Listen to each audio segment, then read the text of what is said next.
The First Crusade, one of the most unlikely success stories in history.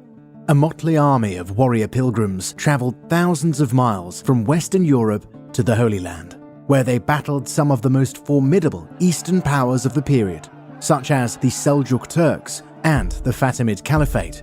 Amazingly, the Crusaders won and carved out a few tiny states in the Eastern Levant. But then, most of the Crusaders went home. Left behind were the few knights, adventurers, priests, and pilgrims intent on fighting for survival in these distant lands. It was an age of warrior kings, of battles to the death against impossible odds. The Kingdom of Jerusalem, led by Baldwin I, and the Principality of Antioch, led by the Norman Tancred, were only beginning to take shape. How did the remaining pilgrims survive? How did the newly emerging Crusader States endure in the very heart of the Muslim world? How did the neighboring Muslim rulers and peoples react to the presence of these new Christian kingdoms? Today, on Real Crusades History, we'll follow the exhilarating early history of the Crusader States and answer the question, what happened after the First Crusade?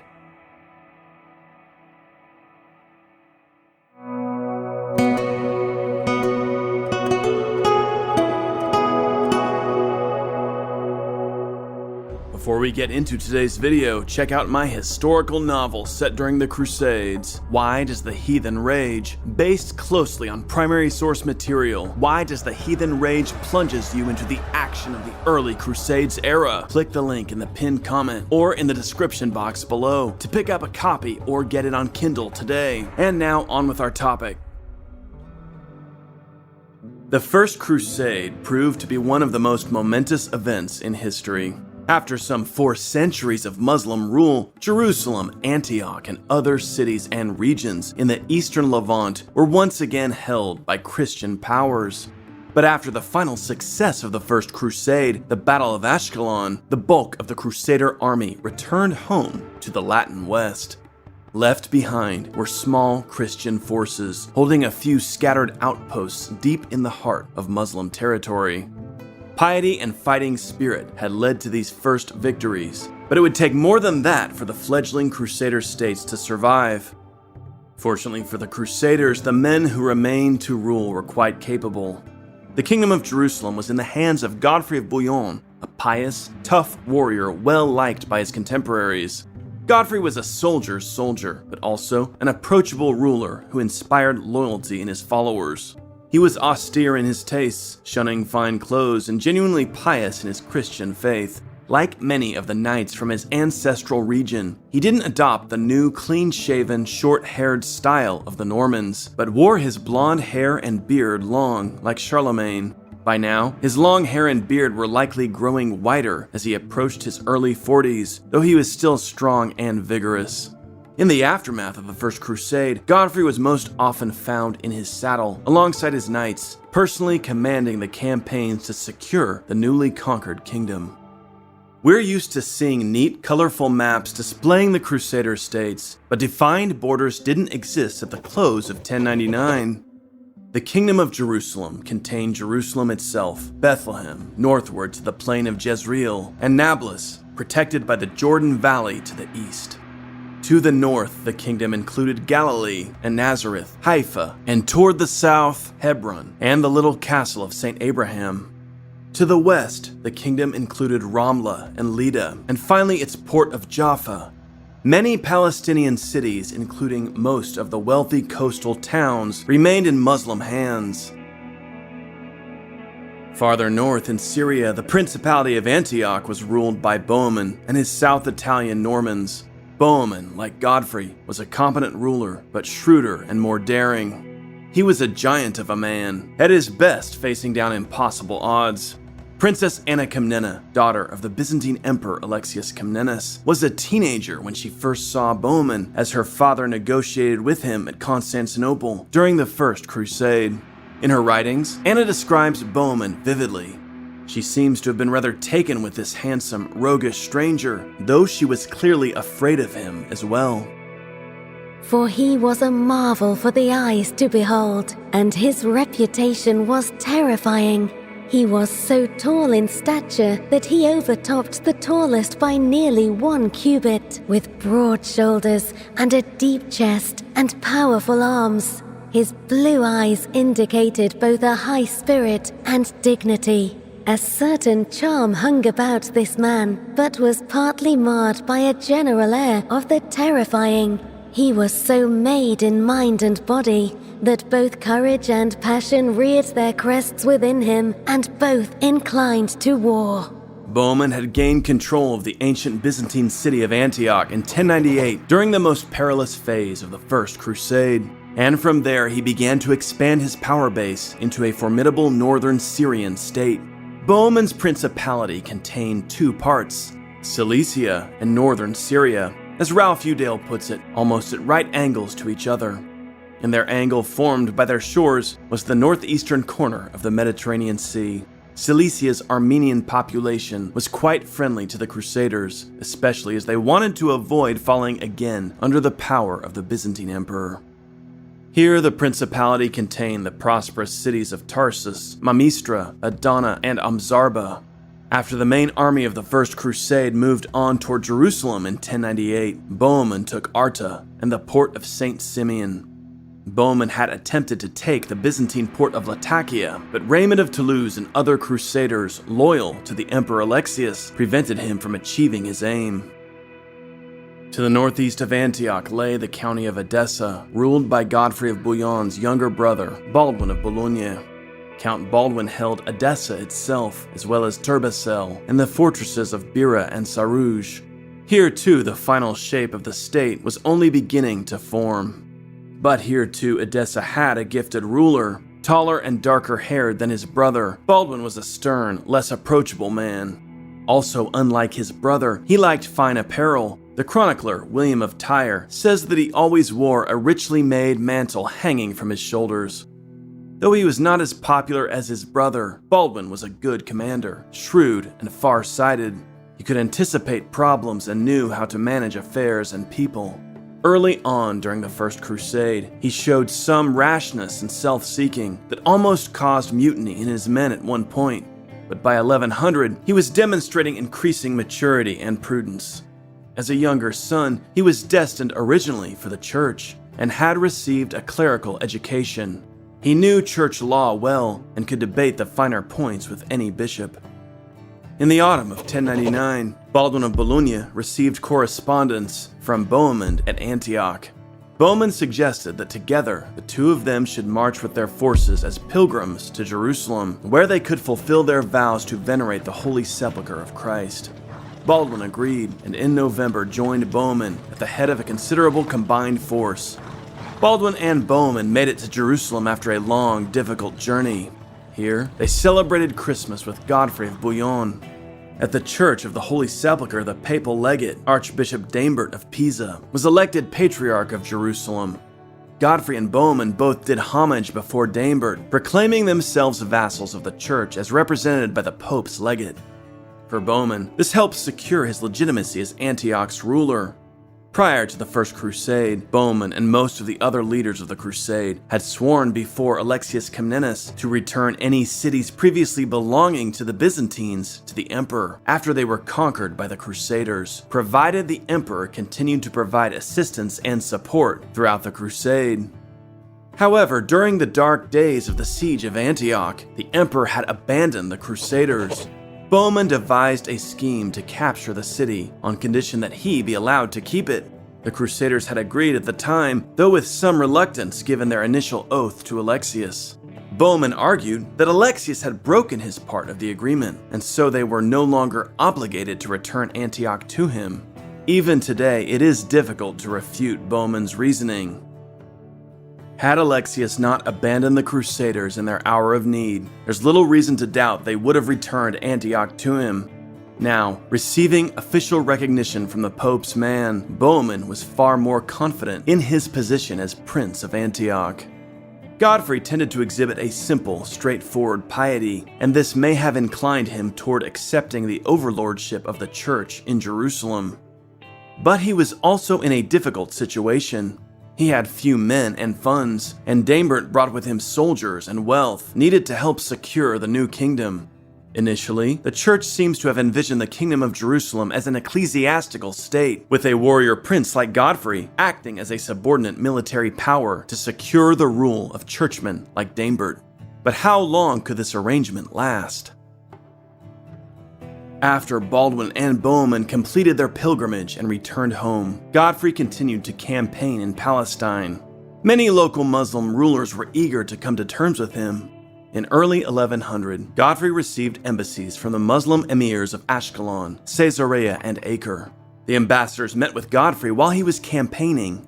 He received them in his war tent. The Muslim officials were surprised to find not a regal prince sitting atop silken cushions, but a rather gruff, plainly dressed warrior. They found Godfrey sitting on the ground, wearing his armor, his sword lying next to him. He received their tributary payments and used the funds to help bolster the walls of Jaffa. Jewish, Muslim, and Christian merchants operated freely across Palestine, and the prosperity benefited Godfrey, as well as the Fatimids of Egypt and the Turkish Emir of Damascus. Godfrey also financed improved fortifications for Tiberias, held by the Norman Tancred, nephew of Bohemund. Tancred proved to be one of Godfrey's most energetic vassals, subduing the territory of Galilee. Together, Godfrey and Tancred conducted joint raids in the neighborhood of Damascus. Tancred, the son of Prince Bohemund's sister, Emma, would be one of the most important figures in the early history of the Crusader States. He was a teenager during the First Crusade, but already Bohemund's most trusted lieutenant. Like his uncle, he was aggressive and daring, a fierce commander in the field. He was less charismatic than his uncle, but probably a better politician.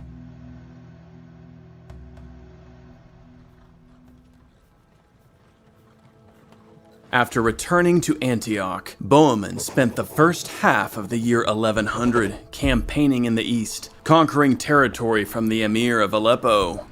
In May, he besieged Apamea, ravaging its fields.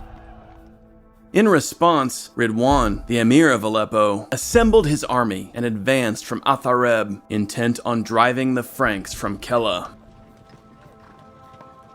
However, Bohemund's knights from Jezer, Zerdana, and Sarmin, all now held by the Crusaders, inflicted a crushing defeat on Ridwan, capturing 500 Aleppan troops. This victory allowed Bohemund to capture Kafir Haleb, Hadir, and most of the territory west of Aleppo.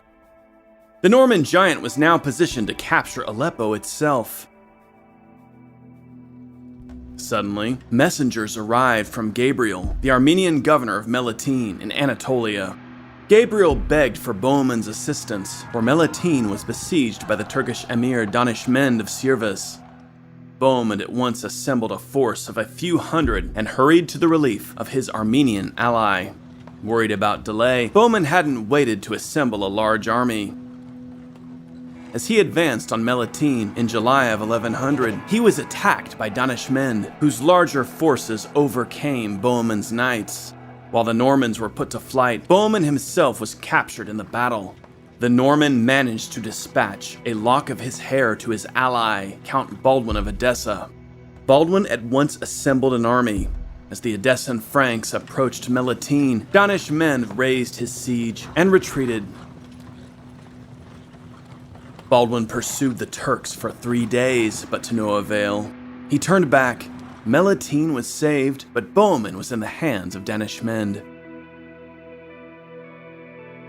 By now, Bohemund was famous among his enemies as he was among the Christians. Danishmend gained great prestige by capturing the legendary Norman giant. He held him prisoner at the fortress of Nixandria. Bohemund's time in captivity became the stuff of legend, and one tradition states that the emir's daughter, the beautiful Princess Melaz, fell in love with the handsome Norman and became his lover. Given all the other lore surrounding Bohemund, this is no surprise. At around the same time that summer in the Kingdom of Jerusalem, Godfrey of Bouillon received a Venetian embassy at Jaffa, where they discussed besieging the port city of Haifa. However, Godfrey fell seriously ill, retiring to his house in the city. The Duke was surrounded by his closest followers. The chronicler Albert of Aachen describes the scene. 4 of his companions were with him. Some tuck his feet onto their laps. Others supported his head so that he could lean back his upper body. Some indeed were weeping over him with great grief and lamentation, because they were very afraid of being forsaken by so great a prince in this long exile. Meanwhile, Tancred and the Patriarch Daimbert joined the Venetians in besieging Haifa. Godfrey's condition worsened. He made his final confession, received the Eucharist, and at last died on July 18, 1100. Albert of Aachen emphasizes the varied ethnicities of the Christians gathered in Jerusalem at this time: Gauls, Italians, Syrians, Armenians, and Greeks, writing that they all mourned Godfrey's death. He even says that local Muslims mourned his passing as well. Godfrey was buried at the entrance of the Church of the Holy Sepulchre, which was still largely in ruins, but soon to undergo extensive renovations by the Crusaders.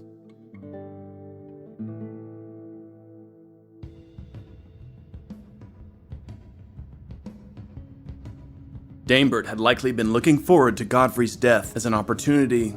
As it turned out, he was in the wrong place at the wrong time. Godfrey's knights quickly occupied the Tower of David in Jerusalem, then dispatched urgent word to Edessa, requesting that Godfrey's brother, Baldwin of Boulogne, travel to Jerusalem to take his brother's throne. Count Baldwin had just returned from his fruitless effort to rescue Bowman when the embassy arrived announcing his brother's death. Baldwin didn't hesitate. Fulcher of Chartres, a veteran chronicler from the First Crusade, records his reaction. When it was announced to the Lord Baldwin that all of the people of Jerusalem expected him to succeed as hereditary prince in the kingdom, he grieved somewhat at the death of his brother, but rejoiced more over his inheritance. After taking counsel, he granted the land which he possessed to a certain Count Baldwin, his cousin. Then, after he gathered together his little army, numbering nearly 200 knights and 700 footmen, he began the journey to Jerusalem on the 6th day before the nones of October. The cousin mentioned here is Baldwin of Bourg, a member of Godfrey and Baldwin's inner circle throughout the First Crusade. Baldwin of Bourg became the new Count of Edessa. Baldwin of Boulogne's journey to Jerusalem wouldn't be easy. It took about 5 weeks and moved through rugged and often hostile territory. He reached Antioch quickly, where he sent his wife and baggage by sea to the port of Jaffa. Now came the difficult part. He marched south on October 2nd. At Tripoli, he received supplies from the emir. Then he continued south, negotiating a difficult passage along the coast toward Beirut. At the Dog River on October 25, he encountered a Muslim army sent by Dukak of Damascus, intent on halting his advance. As the first units of both armies encountered each other, there was some brief fighting on the treacherous crags. But Baldwin quickly drew back, worried that his army was about to suffer an ambush by a much larger force. He laid camp for the night, during which his men endured harassing attacks from all sides. Fulcher of Chartres, who was traveling with Baldwin at the time, provides a vivid account that conveys the author's terror during the battle. We feigned boldness, but we feared death. It was difficult to retreat, but more difficult to advance. On all sides we were besieged by our enemies. On one side, those in boats on the sea. On the other, those from the cliffs relentlessly pressed upon us. That day, nothing went well. We had no rest, nor were our thirsty beasts even watered. Indeed, I wished very much that I were in Chartres or Orléans, and so did others. All that night we languished outside our tents, keeping very watchful. At dawn, Baldwin decided that the situation was deteriorating and ordered a retreat. Picking up, the Crusaders tried to withdraw. This emboldened the Turkish army. Fulcher continues his account. By this time the Turks were jumping out of the boats, beheading the unwary, who were wandering near the water and coming after us into the level place mentioned above, shooting many arrows. But then, God gave our men bravery of such quality that when they turned suddenly, they put their enemies to flight down a 3-branched road, with the result that the latter never had a thought of defending themselves. In the Battle of the Dog River, the Crusaders snatched victory from the jaws of defeat. The Turkish troops perhaps became overconfident, and Baldwin was able to shatter their initiative with a decisive cavalry charge. This was an early example of Baldwin's competence as a field commander, especially when he found the right balance of caution and boldness. News of this Frankish victory spread and established Baldwin's shining reputation well before he even arrived at Jerusalem. By November 9, Baldwin arrived at the Holy City. He was greeted enthusiastically by the population, who conducted him to the Church of the Holy Sepulchre. At least one man wasn't happy at all at Baldwin's arrival: the Patriarch Daimbert, who'd hoped to rule Jerusalem as a sort of bishop-prince. Baldwin, who knew church law well, disagreed sharply with Daimbert's interpretation of his role and would not show the Patriarch the deference of his late brother. It was Baldwin who would, from the start, insist upon a strong, centralized monarchy, and who would lay the groundwork for a military establishment tightly organized around the king. For a kingdom surrounded by enemies, requiring a constant ability to project power, Baldwin would prove to be the ideal architect. William of Tyre describes Baldwin as a man who loved work and disdained idleness. Within days of his arrival, Baldwin led a force of knights toward Ashkelon, where he inflicted a defeat on the city's Fatiman horsemen. Next, he smoked out and destroyed some local robbers hiding in caves near Beit Jibrin. Finally, he led a reconnaissance expedition south as far as Wadi Musa, some 50 miles south of the Dead Sea. At last, he returned to Jerusalem on December 21. On December 25th, in the Church of the Nativity, Daimbert reluctantly crowned Baldwin as King of Jerusalem. Unlike Godfrey, Baldwin was perfectly comfortable accepting this title. Baldwin quickly worked to have Daimbert removed from office entirely, replacing him with a bishop who understood his role as an ally of the king. From this point forward, Jerusalem's patriarchs would overwhelmingly operate in close alignment with royal policy. The church was a critical source of wealth, and Baldwin needed its cooperation to support his army.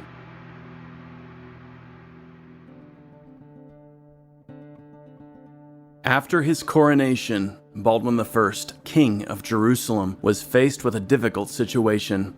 He held a tiny kingdom surrounded by enemy territory, with little more than 300 foot soldiers and 300 knights at his disposal.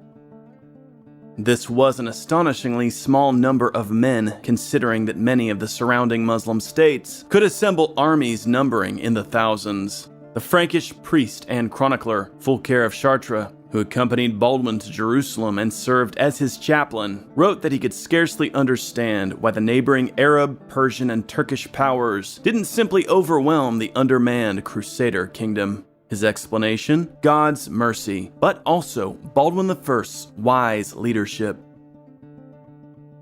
Fulcher argued in favor of Baldwin's decision to, unlike his brother, accept the title of king. "A king is not made king against the mandate of God," wrote Fulcher. "For when he is chosen rightly and according to God's will, he is sanctified and consecrated with a lawful blessing. Anyone who receives that kingly power takes upon himself the honorable duty of rendering justice. He desires to do good work who desires to rule, but if he does not rule justly, he is not a true king." Here, Fulcher articulates the prevailing view of Christian kingship in the medieval Latin West. A king must be consecrated, like a bishop, according to God's law, and he must uphold the good if he is to maintain legitimacy. But Baldwin had a contentious history with his most powerful vassal, the Norman Tancred, Prince of Galilee.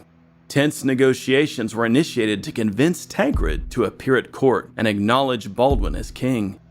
But the problem was solved by March of 1101, when the Normans of Antioch sent a message to Tancred asking him to come and rule in place of his captive uncle.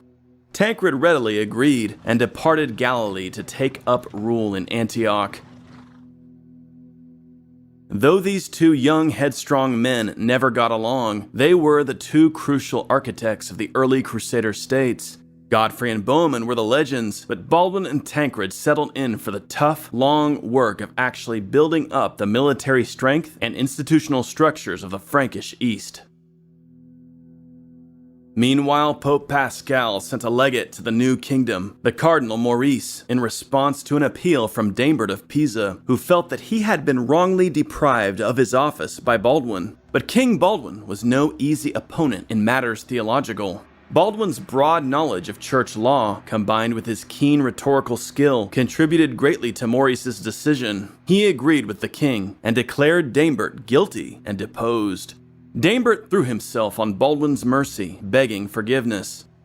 Baldwin refused to soften his stance until Daimbert began talking money, according to Albert of Aachen, 300 bezants for the funding of the military. Baldwin spoke to Maurice, and together they agreed Daimbert could be reinstated, provided he maintained his commitment to support the military establishment of the kingdom.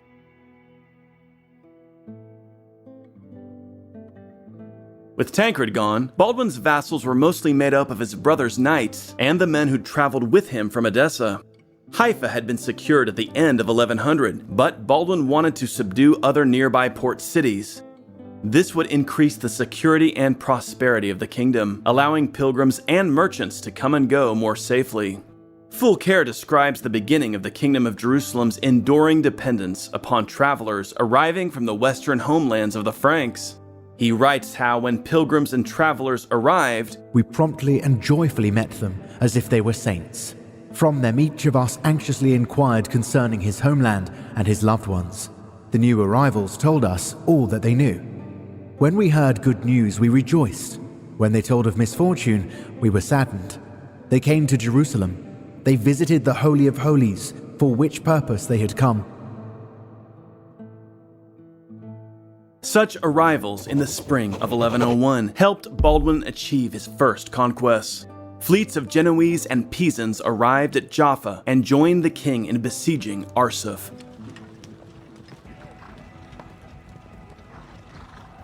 Albert of Aachen tells us that the Muslim defenders surrendered after 3 days, and the chronicler Ibn al-Athir agrees that the citizens were allowed to depart with their lives. Fulcher says that the king gave the Muslims safe conduct to Ashkelon. Next, Baldwin dispatched messengers to Caesarea, asking the emir to surrender. He refused. Baldwin besieged the port, pressing it from all sides. The Muslim garrison fought bravely, but Baldwin raised a siege tower that reached higher than the city walls, while the Pisans and Genoese attacked from the sea.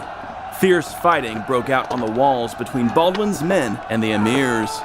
The Crusaders were victorious and rampaged through the city, putting it to sack. Ibn al-Athir records, "They took Caesarea by the sword, killing its people and plundering what was there."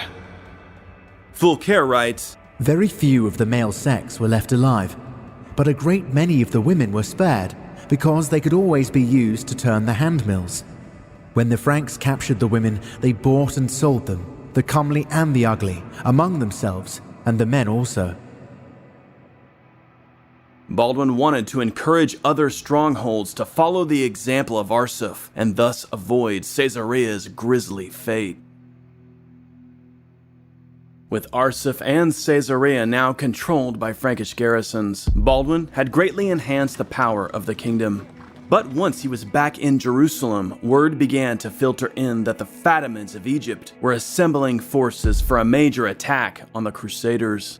Baldwin began to prepare his knights and asked Daimbert for a contribution from the church. Daimbert at once announced that he would give 200 marks for the maintenance of troops. However, Baldwin was approached by one of Daimbert's subordinates, the Chancellor of the Holy Sepulchre, Arnulf, who claimed that Daimbert was concealing a much larger sum for his personal wealth. Baldwin was furious. Albert of Aachen describes a scene in which Baldwin bursts in on the Patriarch Daimbert, feasting and making merry, and sharply rebukes him for living in luxury while the Holy Sepulchre is threatened. Daimbert replied that the king had no right to treat the church like a vassal, nor deprive it of its rightful splendor. Baldwin responded forcibly that he would rip out the gold from the altar of the Holy Sepulchre if it would help him defend Christ's tomb. Albert writes, Having been proved guilty of this enormous fraud and treachery by proper witnesses before the king, the Patriarch was no longer able to make excuses for himself, and he fell silent.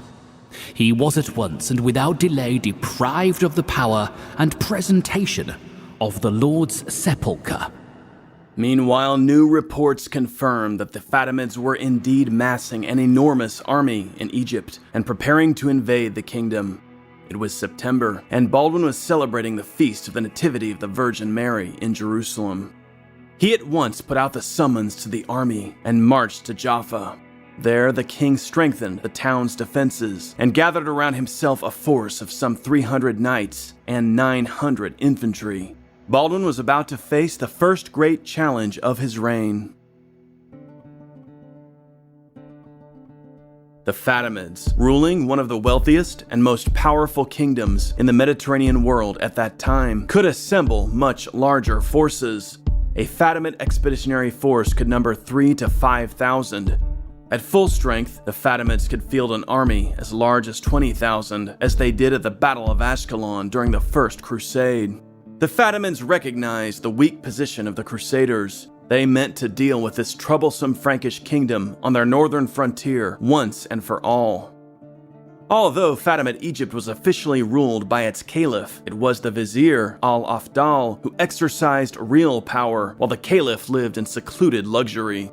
Born in Acre to a family of Armenian Muslim converts, al-Afdal was a capable ruler who expertly managed the intrigue-laden Fatimid court. Initially, he'd viewed the Crusaders as a useful tool in neutralizing the Seljuk Turks to the north. But once he realized that the Crusaders were determined to dominate Palestine, including the wealthy coastal ports, he resolved to destroy them.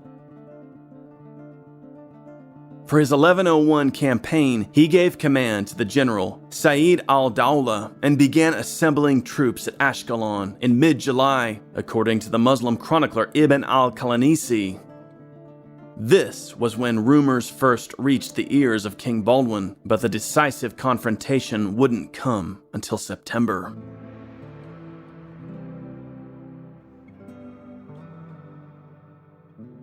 The size of al-Dawla's army isn't certain. It numbered at the very least between 3,000 and 5,000, but it may have been as large as 11,000. Without question, it greatly outnumbered the small army cobbled together by Baldwin I. The Fatimid army was very different from the Turkish forces the Crusaders faced in Syria.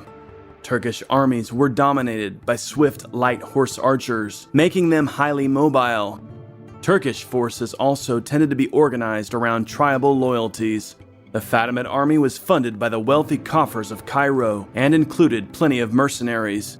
At the core of the Fatimid army was its heavy cavalry, resembling the armored Byzantine horsemen of the day, and displaying the most loyalty to the Fatimid regime.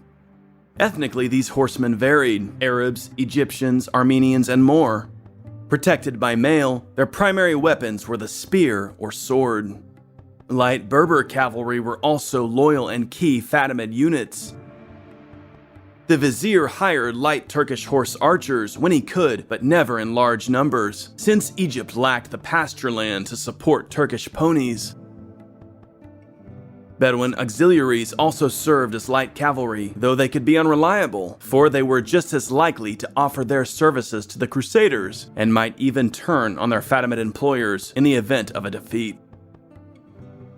It is a myth that the Fatimid heavy cavalry were less well armed than their Frankish opponents. Steve Tibble points out that their arms and armor were fairly similar. The well-funded Fatimid regime itself manufactured an enormous assortment of weapons and armor in Cairo for its troops. Even Fatimid horses were often armored with mail or other protective equipment. The bulk of the Fatimid army was composed of infantry. Nubian and Sudanese units from sub-Saharan Africa, armed with enormous shields, cudgels, hammers, and spears, were deployed as a formidable infantry center. Many Sudanese served as the personal guard of the Caliph and were among the units most loyal to the Fatimid state. Syrians and Arabs also provided heavy or light infantry. There were large numbers of skilled infantry archers as well. As a whole, the Fatimid army was a well-funded, well-organized machine, but its reliance on mercenaries, coupled with the varying backgrounds of its troops, could lead to problems. If things went poorly on the battlefield, cohesion could collapse, and many troops preferred to flee rather than die for Cairo. I hope you're enjoying this documentary. I'd like to take a break to invite you to support my work by signing up on my Patreon, or by becoming a member here on YouTube, or by picking up a copy of my historical novel, Why Does the Heathen Rage? You'll find links to my Patreon and my book in the description down below. I need your support to continue to do this important work, so if you enjoy it, I do hope you'll consider signing up. Thank you, and let's get back to the documentary. In late August, the enormous Fatimid army marched steadily onto the plains near Ramla. Crusader scouts were tracking their movements. King Baldwin and his forces departed Jaffa on September 6 and advanced toward the enemy. The size of the Fatimid host with its immense baggage obliged it to move slowly. The most important units in Baldwin's army were the heavy Frankish cavalry. These were supported by more lightly armored mounted sergeants and squires, and light local cavalry of Eastern origin.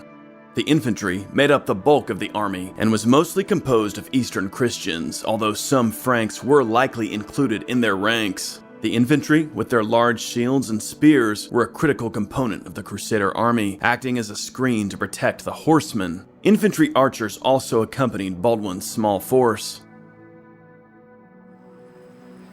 It was sobering for the Crusaders when they caught sight of the sprawling Egyptian army. King Baldwin encouraged his men with a speech recorded by the chronicler Fulcher of Chartres, who was at the king's side at the time. Battlefield speeches from medieval chroniclers generally rely more on literary device than actual quotations from the speaker. This one has always struck historians as different. Not only was the speech recorded by a man present for the battle, but Baldwin's words are rather straightforward and convincing. Come then, soldiers of Christ, be of good cheer and fear nothing. Conduct yourselves manfully and you shall be mighty in this battle. Fight for the salvation of your souls. If you should be slain here, you will surely be among the blessed. If you survive as victors, you will shine in glory among all Christians. If, however, you wish to flee, remember that France is indeed a long distance away.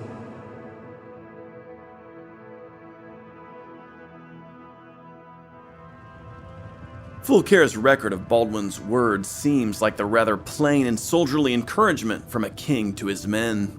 Die in the cause, you'll see heaven. If you win, you'll be a hero. If you're thinking of running, where will you run to? The speech matches with the rather stark, legalistic mind of Baldwin of Boulogne, the man whose determination forged the Kingdom of Jerusalem into a major regional power. At the Battle of Ashkelon, the charge of the Franks had pulverized the Fatimid ranks almost at once. Here, Baldwin hoped to do the same. Fatimid archers loosed showers of arrows at the Crusaders, hoping to delay or slow their charge. But as at Ashkelon, Fatimid archery did little to inhibit the Crusaders, whose mail and shields offered excellent protection.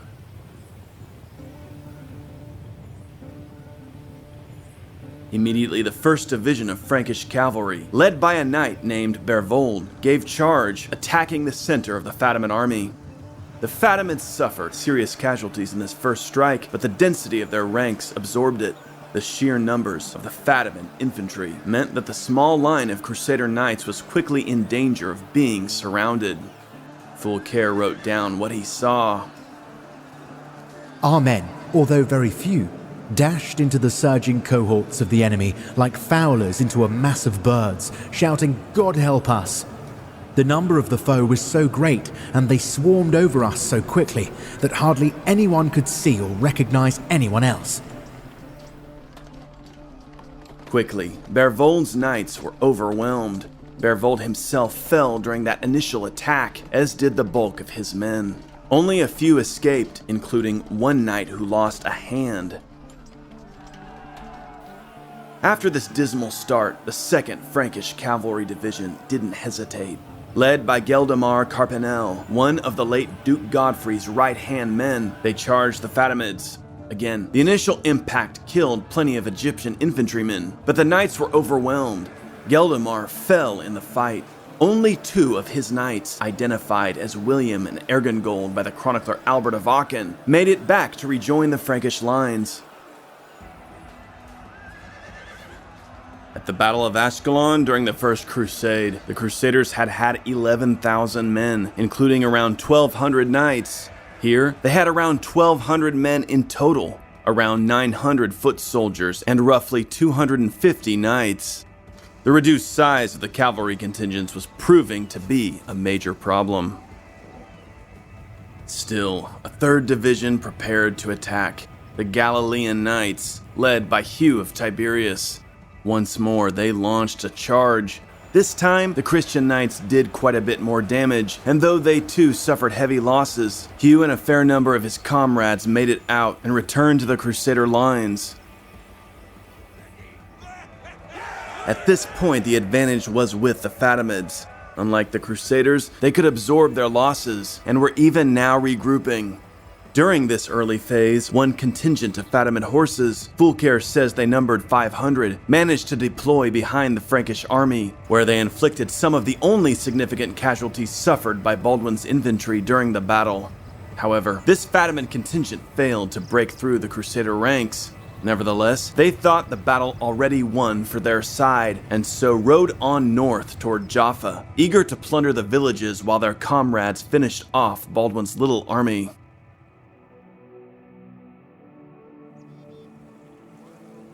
Baldwin had a choice to make. Try to withdraw his army and retreat back to Jaffa, or risk yet another charge. Baldwin chose the second option. The king himself would lead the 4th attack. At the center of his army stood the True Cross, the kingdom's most prized relic, held by the Bishop Gerard. Albert of Aachen tells us that Baldwin dismounted and fell forwards to the ground before the Lord's cross and worshipped the God of heaven. Then the king once more mounted his horse, lowered his lance, and took his place at the center of his knights. This would be an all-or-nothing charge. Again, Fulcher of Chartres was there, praying at the king's side. He witnessed the final charge and wrote down what he remembered. The king rode up at full speed with his own squadron and vigorously opposed the attack of the enemy. Brandishing his lance, from which flew a white banner, in the face of their superior might, he ran through a Saracen opposite him. The flag remained in the Saracen's belly when he was knocked to the ground from his horse. Baldwin pulled out his lance as I, standing near, witnessed, and he at once carried it, ready to slay others.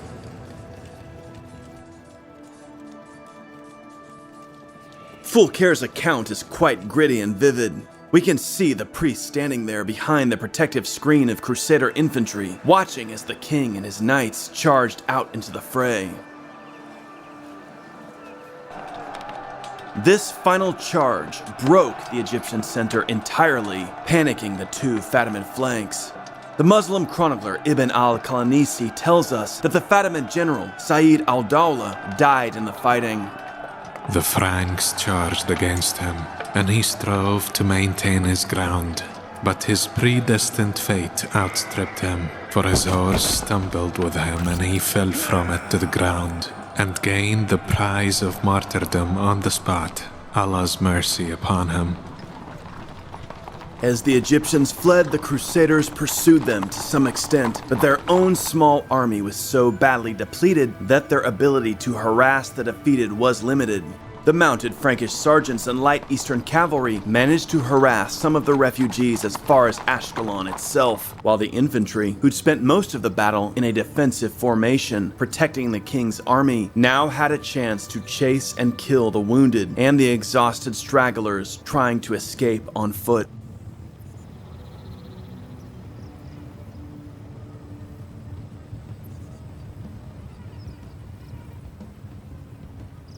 The victory of the Crusaders at the First Battle of Ramla in 1101 was not only striking and unlikely, it was crucial.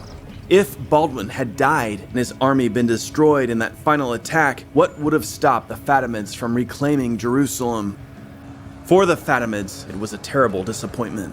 Even now, faced with a much reduced Frankish army, they'd lost. But the victory hadn't come easy for Baldwin and his men. The price was a fair number of much-needed knights. The kingdom was saved, but just barely. If it were to survive, its military strength would have to be increased. Fulcher recalls the frightful nature of the battle he witnessed. I saw the battle. I wavered in my mind. I feared to be struck. All rushed to arms as if they did not fear death. There is dire calamity where love is lacking. The din arising from mutual exchange of blows was excessive.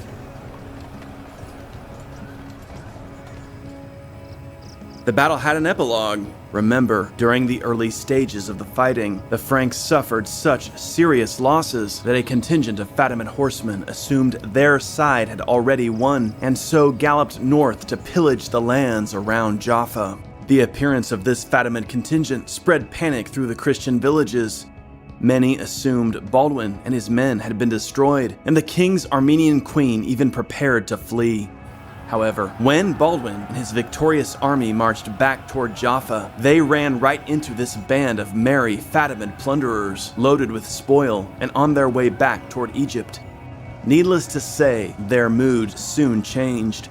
Baldwin and his knights at once charged the Fatimids, destroying them. Only a handful managed to escape with their lives. Immediately, Baldwin sent word throughout the kingdom that he was alive and the Crusaders had conquered their enemies. Meanwhile, in the Principality of Antioch, Tancred showed himself a capable steward of his uncle's state. He reconquered Tarsus, Adana, and Mamistra, which had been reoccupied by the Greeks after Bohemun's capture. He conquered the strong fortress of Apamea from the Turks, and in 1102 he besieged and conquered the important port of Latakia. Bohemund was in constant touch with his principality during his captivity, and even appointed Bernard of Valence as Latin Patriarch of Antioch. Bernard's reign would be long, and he would prove to be a wise and prudent leader of the Antiochene Church, as well as an asset to the Crusader States in general.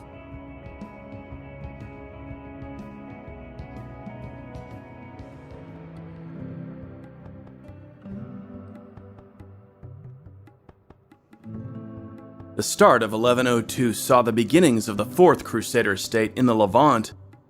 Raymond IV, Count of Toulouse, had been one of the most important leaders of the First Crusade.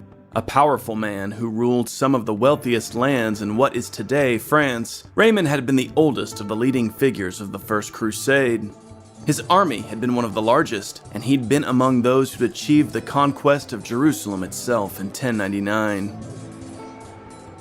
But since the First Crusade, he'd been away from the Holy Land, serving the Byzantine Emperor Alexius Comnenus.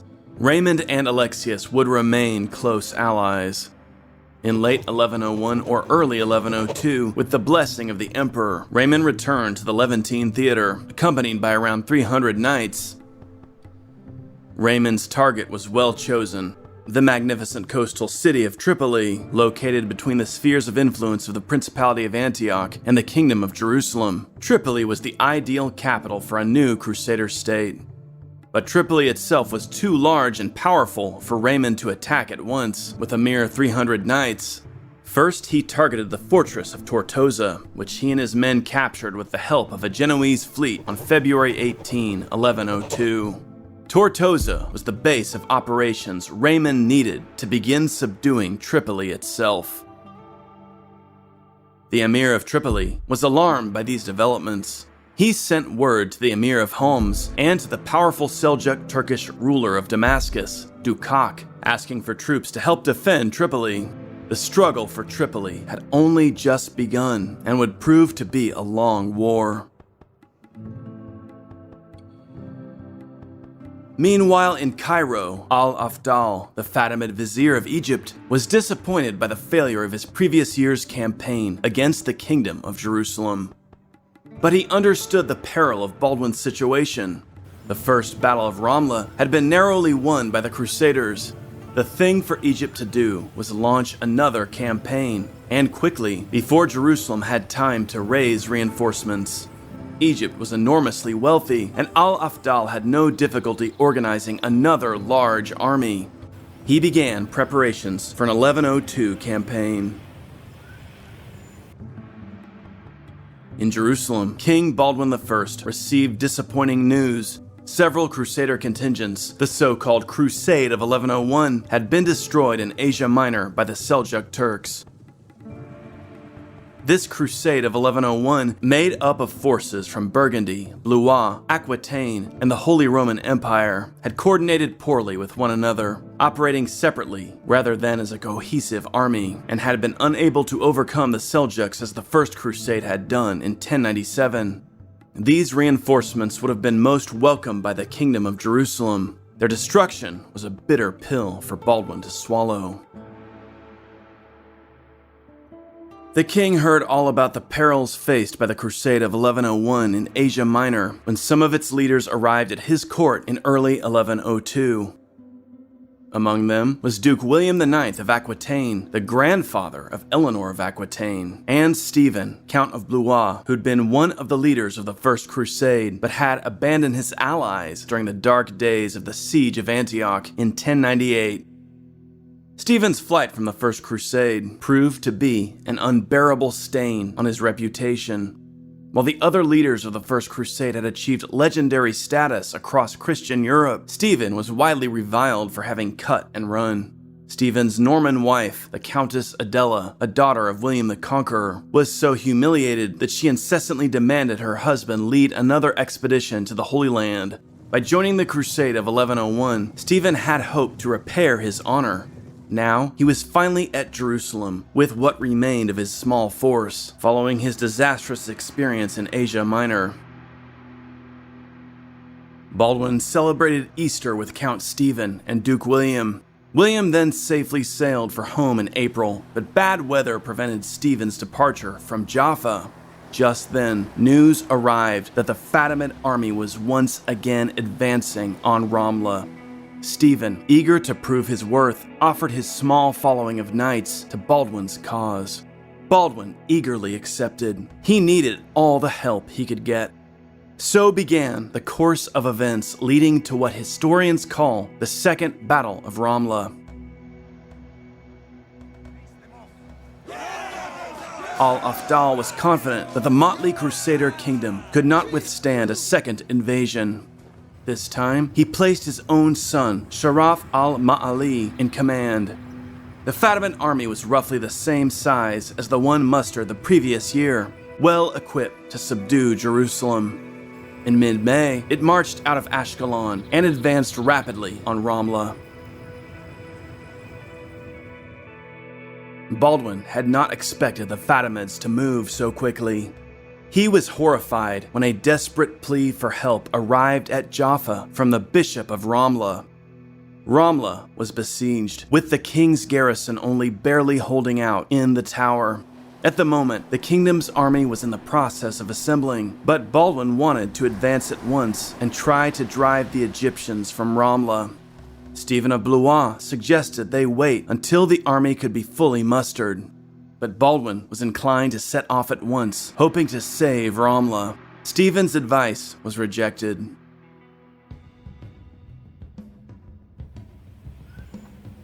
With only a few hundred knights and no infantry, Baldwin advanced rapidly on Ramla. He heard that the Fatimid army hadn't fully arrived, and it was only an advanced force attacking Ramla. If this were true, perhaps the king and his cavalry could scatter the Egyptians, then establish a workable defense while they awaited the rest of the king's troops. As it turned out, Baldwin had miscalculated. Even his chaplain and court chronicler, Fulcher of Chartres, criticizes the king's decision. It was indeed very rash for the king to neglect to wait for his men. He should have known better. Without foot soldiers and hardly waiting for his knights, he hurried to meet the enemy.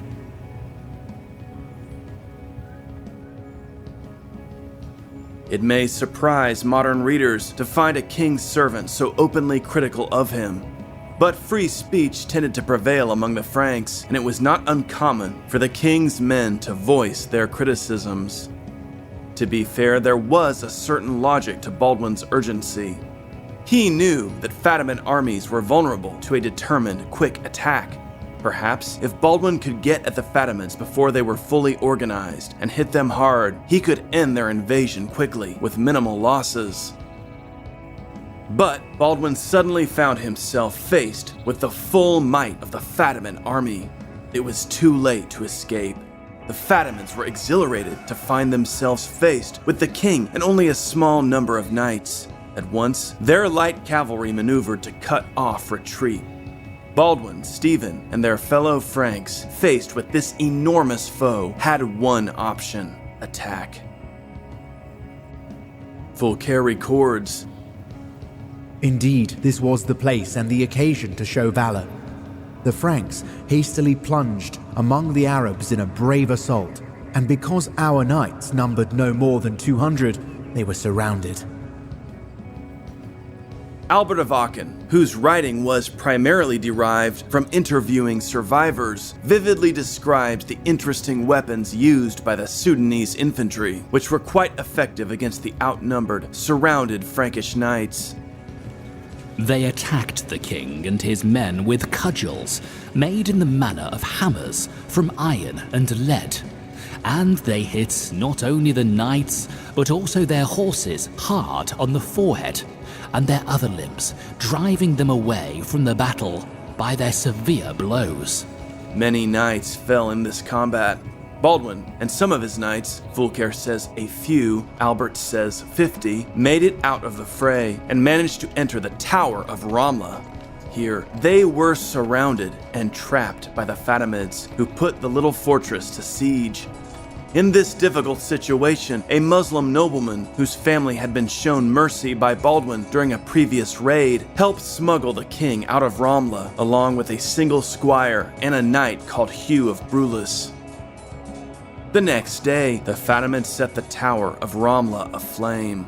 Rather than perish in the fire, Stephen of Blois and the other knights still holding out in the fortress mounted their horses and made a desperate, fierce charge out into the besieging enemy. They went down fighting, but took a fair number of Egyptian troops with them. At last, Stephen of Blois had his heroic end, and in fact, his reputation was widely restored throughout Christendom. Meanwhile, Baldwin and his two companions fled like thieves into the wilderness. They barely escaped from the area without being noticed by the triumphant Fatimid army. The Second Battle of Ramla had ended in a clear victory for the Egyptians. They intended now to capitalize on it and prepared to advance on Jaffa and Jerusalem. Word of the Fatimid victory spread panic through the kingdom of Jerusalem. Fatimid raiders fanned out with impunity across the kingdom, harassing the towns and castles and burning villages. Albert writes, This cruel news spread to Jerusalem and struck great fear into all who lived there. The entire city was plunged into grief and lamentation. Many were convinced Baldwin himself was dead. There was even talk of abandoning Jerusalem until a knight named Gutman, a survivor of the Battle of Ramla, appeared, insisting that Baldwin was still alive. He convinced the Crusaders to hold out until they were certain the king was dead. The Crusaders held the walls, fighting off Fatimid raiders. But Baldwin was not dead. The king, scouring through the countryside, made it back to his own territory. He appeared at Arsuf, where he was greeted joyously by the garrison. At around the same time, the Lord of Galilee, Hugh of St. Omer, arrived with his 80 knights.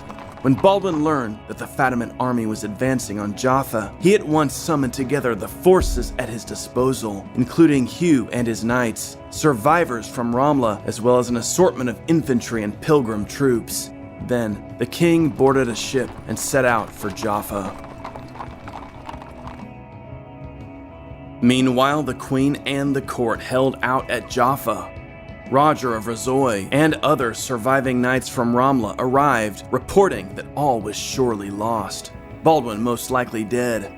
The Queen and Roger began to make plans to flee, to board ships and depart Jaffa for the west. However, on May 20, before they could make their escape, the Fatimid army arrived in force before the city. While the Fatimid fleet appeared on the southern horizon, Roger and the others were trapped within Jaffa. The Fatimids demanded the surrender of Jaffa. They brought out a bloody torso clad in a purple cloak with the head and legs cut off, claiming that this was the body of the king. This deeply distressed the Crusaders watching from the walls. Roger and the Queen were on the verge of surrendering when a ship appeared from the direction of Arsuf, flying the king's standard. It was Baldwin.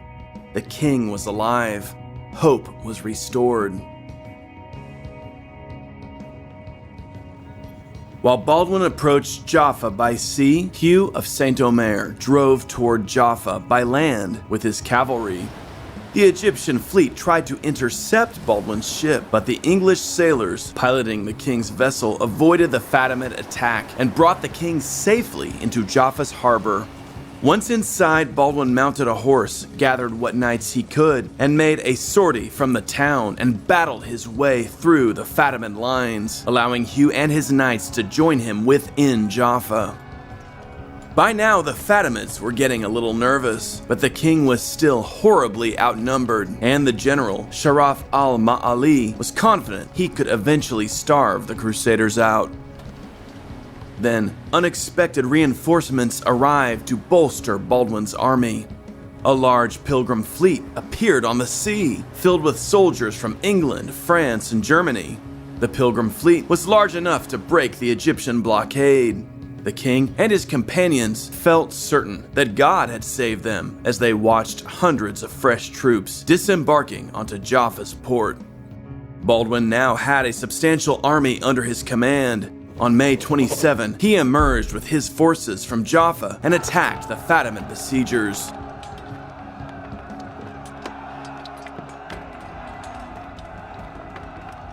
The Fatimids tried to encircle Baldwin, but the king and a picked force of knights launched a cavalry charge that quickly shattered the Fatimid center. Once again, a well-timed cavalry attack. Once again, a decisive moment. This caused panic throughout the Fatimid ranks. Units began to desert, and soon the whole of the Fatimid army was in a total rout toward Ashkelon. Baldwin and his fresh forces pursued them at will, cutting down those that they could, and gathering up all of the booty left behind in the Egyptian camp. The Fatimids had won the 1102 Battle of Ramla, but they had lost the 1102 Battle of Jaffa.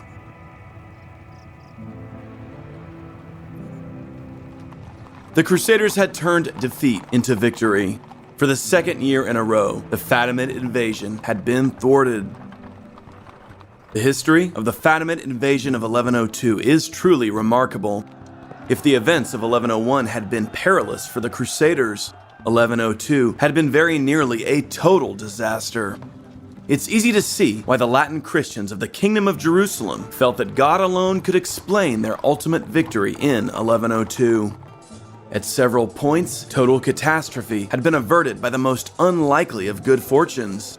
But, in naturalistic terms, the determination and scrappy toughness of the Crusaders did perhaps give them an edge against the somewhat unwieldy, bureaucratic Fatimid behemoth. Whatever the case, the kingdom was again saved, once again narrowly. It's noteworthy to consider the king's own mistakes during the course of these events. His own chronicler criticizes his hastiness in advancing too quickly before the Battle of Ramla. But there is strong evidence he learned from these events, as we'll see. Baldwin I was a bold leader. This was part of what made him successful. But the vice associated with boldness, of course, is rashness. Sometimes the daring, quick decision-making of successful crusading pioneers could lead to costly defeats. The record of King Baldwin I's reign is, for the most part, one of a competent, capable king. Even during the events of 1102, he showed courage and decisiveness that helped result ultimately in victory. But some of his initial mistakes had devastating results that could have been avoided. Many lives were lost, including, from the kingdom's perspective, many valuable knights. Fatimid raiding parties had devastated the countryside before the king finally managed to pull off a victory at Jaffa. As ever, history is a record of flawed men. For the Fatimids, the events of 1102 were all the more demoralizing. This time they'd even achieved an initial battlefield victory, only to lose it all before Jaffa. Many Fatimid officers criticized Sharaf al-Ma'ali as incompetent, and al-Afdal's control of the Fatimid state suffered due to the 2 years of consecutive failures. It would be several years before the Fatimids would again seriously threaten the Kingdom of Jerusalem.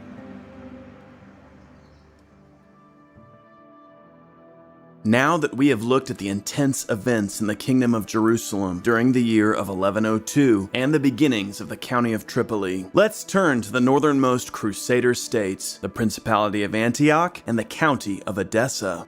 As we'll recall, the County of Edessa had been left under the care of King Baldwin I's cousin, Baldwin of Bourg, who ruled Edessa as Count Baldwin II.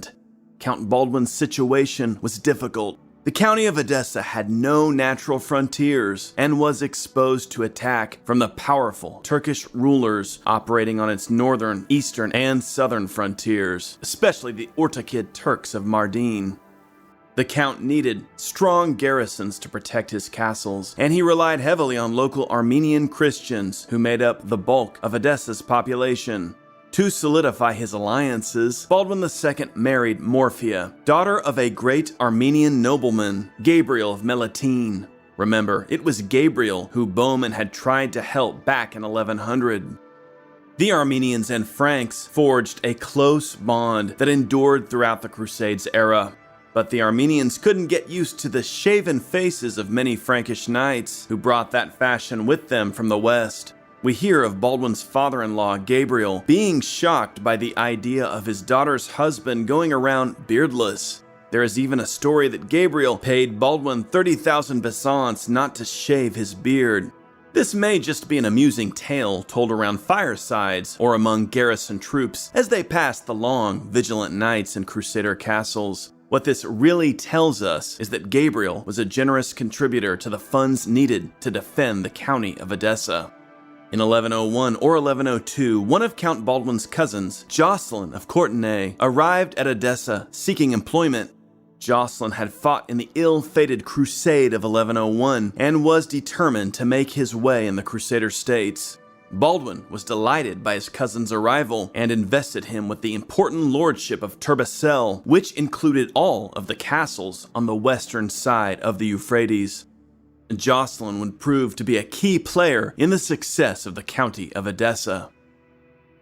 Meanwhile, in the Principality of Antioch, Tancred appeared to be in no hurry to secure the release of his uncle Bohemond. Instead, it was Baldwin II of Edessa and Patriarch Bernard of Antioch negotiating with the Danishmend Turks for Bohemond's release. Finally, an agreement was reached. The Count of Edessa and the Patriarch of Antioch, with the help of the wealthy Normans of southern Italy, raised 100,000 bezants, and in early 1103, Bohemond was released by the Danishmends at Melitene. Bohemond, who had a flair for the dramatic, made his hero's return to Antioch. Publicly, Tancred and Bohemond greeted each other with great affection. But behind closed doors, the Norman giant castigated his nephew for lack of effort in securing his release. Still, Bohemond was impressed by Tancred's achievements in his absence, as the principality had been expanded and secured. Tancred would remain Bohemond's right-hand man. So this was the situation of the Crusader States in the 3 years following the end of the First Crusade. From precarious beginnings, these small, remote outposts of Latin Christendom in the heart of Islam had survived and even shown considerable vigor in the face of great challenges. The key to their survival was the determination and capability of their founders. King Baldwin I, Tancred, and Count Baldwin II could be ruthless men, but they were also capable rulers and knew how to forge strong alliances. All men embraced the local Christians as allies and showed no interest in oppressing local Christian traditions. Armenian, and other Christian rites were practiced in the Crusader States right alongside the Latin Rite, and the rulers of the Crusader States wanted it this way. They needed the goodwill of the Eastern Christians, who staffed garrisons and helped with local administration. Many Frankish knights married Eastern Christian women, and many sons of the Crusader States were of mixed Western and Eastern ethnicity. Clearly, the Crusader States were only possible because of cooperation between Western Franks and Eastern Armenians, Syrians, Jacobites, etc. King Baldwin and Tancred both knew how to maintain and strengthen the military establishments that protected their frontiers, and both were aggressive conquerors as well, always on the lookout for an opportunity to attack and subdue neighboring castles and cities. Both leaders relied heavily on the resources of the church. In Baldwin's case, he subdued and made use of the church establishment in Jerusalem. Tancred was fortunate that the Patriarch of Antioch, Bernard, was a practical man who tended to agree with the plans of Antioch's prince. It was the energy, organization, and commitment of the pioneering generation of the Crusader States that allowed them to endure. We should also consider the neighboring Muslim powers at this point. The Crusaders at this stage had several important and powerful enemies. The wealthy and well-structured Fatimid Caliphate of Egypt was the greatest threat to the Kingdom of Jerusalem at this phase, and clearly nearly wiped it out during these early years. The ability of the kingdom to survive and defeat the Fatimids was absolutely essential. Next, the Emirate of Damascus was a powerful Seljuk Turkish state to the east, and though it posed a great challenge at this phase, it was also occupied with its squabbles with, for example, rival Seljuk powers such as the Emirate of Aleppo. Aleppo was another formidable power center, but Tancred had shown himself capable of defeating the Seljuks of Aleppo so far. Finally, the Ortikids of Mardin were a rising power and would soon prove to be a serious threat to Edessa. But again, Baldwin II was holding his own. Beyond this, it's important to recognize that the Crusader states were increasingly occupying a place in the power politics of the region. The Muslim powers were willing to negotiate and deal diplomatically with the Crusaders at times, even as they were willing to fight them. The Fatimids at this point were the power most determined to wipe out the Crusaders. The other Muslim powers, especially the Seljuks, often behaved as though they regarded the Crusaders as just one more competing power element in the region, though a sense of religious obligation to fight the Crusaders was also present and could be activated. Certainly the frontier fighting between the Ortikid and Seljuk Turks and the Crusaders of Antioch and Edessa was fierce, but how religious was it versus how much did it merely amount to competing warlords fighting it out? Surely the religious element played a role and could become decisive. But the fighting in the north of Syria after the Crusaders arrived wasn't terribly different from the tit-for-tat raiding and battling that went on among the Turks themselves and their rivals before the First Crusade. King Baldwin I's narrow victories over the Fatimids in 1101 and 1102 had brought the Kingdom of Jerusalem a crucial respite, but Baldwin was still faced with a strategically difficult situation. Although he controlled the coast from Jaffa to Haifa, the Fatimid-held towns of Tyre and Acre still posed significant threats. Egyptian ships would slip out from these ports to harass Christian merchant and pilgrim vessels traveling to and from the Crusader ports. The king set his sights on Acre, the best port on the Palestinian coast. He attempted but failed to capture Acre in 1103. Then, in May of 1104, a Genoese fleet arrived at Haifa, ready to collaborate with Jerusalem on a new conquest. Baldwin struck a deal with the Genoese. On May 6, the Genoese moved to blockade Acre from the sea, while Baldwin and his army approached from the landward side. Ibn al-Qalanisi writes, "The Franks besieged and blockaded the town on every side and attacked it without intermission until its commander and garrison were unable to continue to battle with them, and its inhabitants were too exhausted to oppose them, so they captured it forcibly by the sword."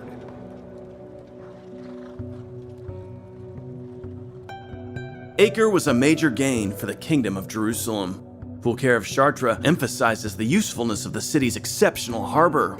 The city was very necessary to us, since it contained a port so commodious that a great many ships could be safely berthed within its secure walls. Acre also served as a major trading hub, especially with Damascus, considerably enriching the crown of Jerusalem.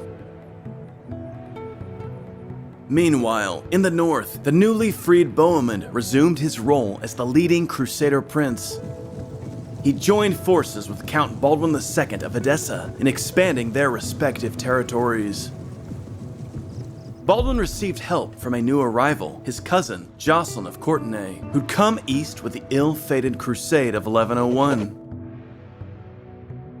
Count Baldwin, who was short of men, eagerly welcomed his cousin Jocelyn and his entourage of knights, investing Jocelyn with the lordship of Turbessel.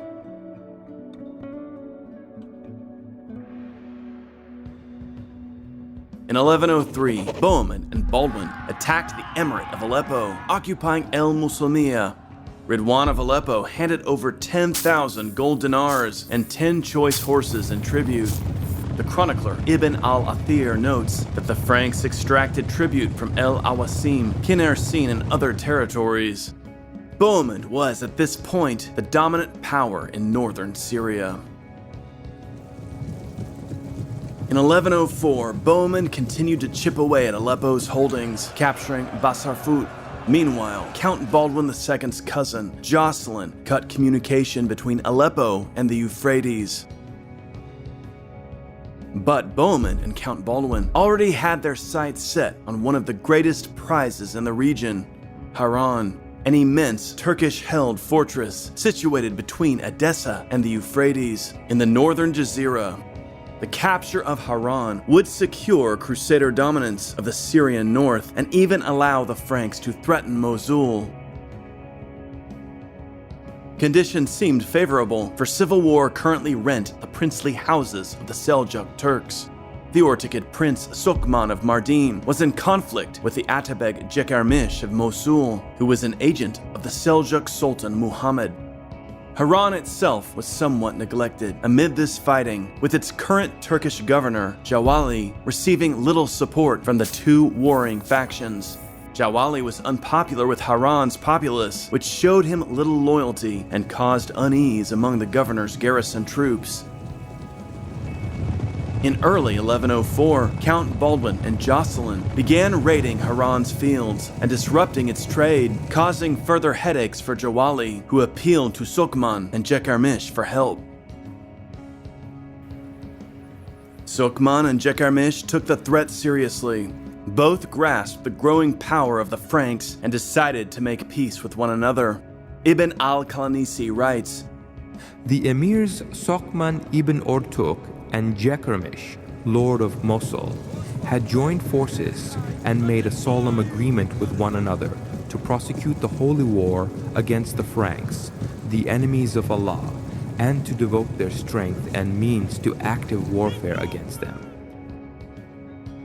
In early May, the two Turkish princes assembled their armies and marched to attack Edessa. Sukman's army was composed mainly of light Turkoman cavalry, while Jekarmesh led a force of Turks, Kurds, and Arabs. When Baldwin II heard that the Turks were preparing to attack his capital, he sent an appeal for help to Bohemond at Antioch. Baldwin, who was always seeking to turn a problem to his own advantage, suggested that the forces of Edessa and Antioch join together and outmaneuver the Turks by launching an attack on Haran. Bohemond agreed. Assembling a force of Frankish knights and Armenian footmen, Baldwin set out with the Archbishop Benedict of Edessa to rendezvous with his allies. As he neared Haran, Baldwin met his cousin Jocelyn and his knights, and then the army of Antioch led by Bohemond, Tancred, Patriarch Bernard of Antioch, and the former Patriarch of Jerusalem, Daimbert. This represented the most substantial northern Syrian Frankish army assembled since the end of the First Crusade. Altogether, Bohemond and Baldwin II marched at the head of around 3,000 knights and around 6,000 foot soldiers. The campaign was meant to deliver a decisive punch and secure Haran for Antioch and Edessa. Bohemund and Baldwin II brought their armies before Haran, while the two Turkish princes were still some distance away to the northeast, drawing toward Edessa. The Crusaders began siege operations, hoping for a quick surrender before Sokman and Jekarmish could come to the relief. Fulcher of Chartres implies the battle began not long after the Crusaders had laid siege to Haran. Fulcher writes, They marched on past the Euphrates River and up to the city called Haran near the Kabul River. Here, they encountered the phalanxes of their enemies. They began battle at once near Raqqa. The exact course of the battle is uncertain, but at some point, not long after the arrival of the Franks, Sokman and Jekarmish moved toward Haran, most likely once they realized the fortress was under threat. Alerted to the approach of the Turks, Bohemund and Baldwin II organized their troops for battle. The engagement took place near the Balik River, close to the battlefield of Carrhae, where once the Roman legions had suffered annihilation by the Parthians. Bohemund tried to employ his usual ambush tactics, which had served him so well throughout the First Crusade. Norman Tancred and their Normans lay hidden behind a hill, while Baldwin II, Jocelyn, and their forces advanced to tempt the enemy into a trap.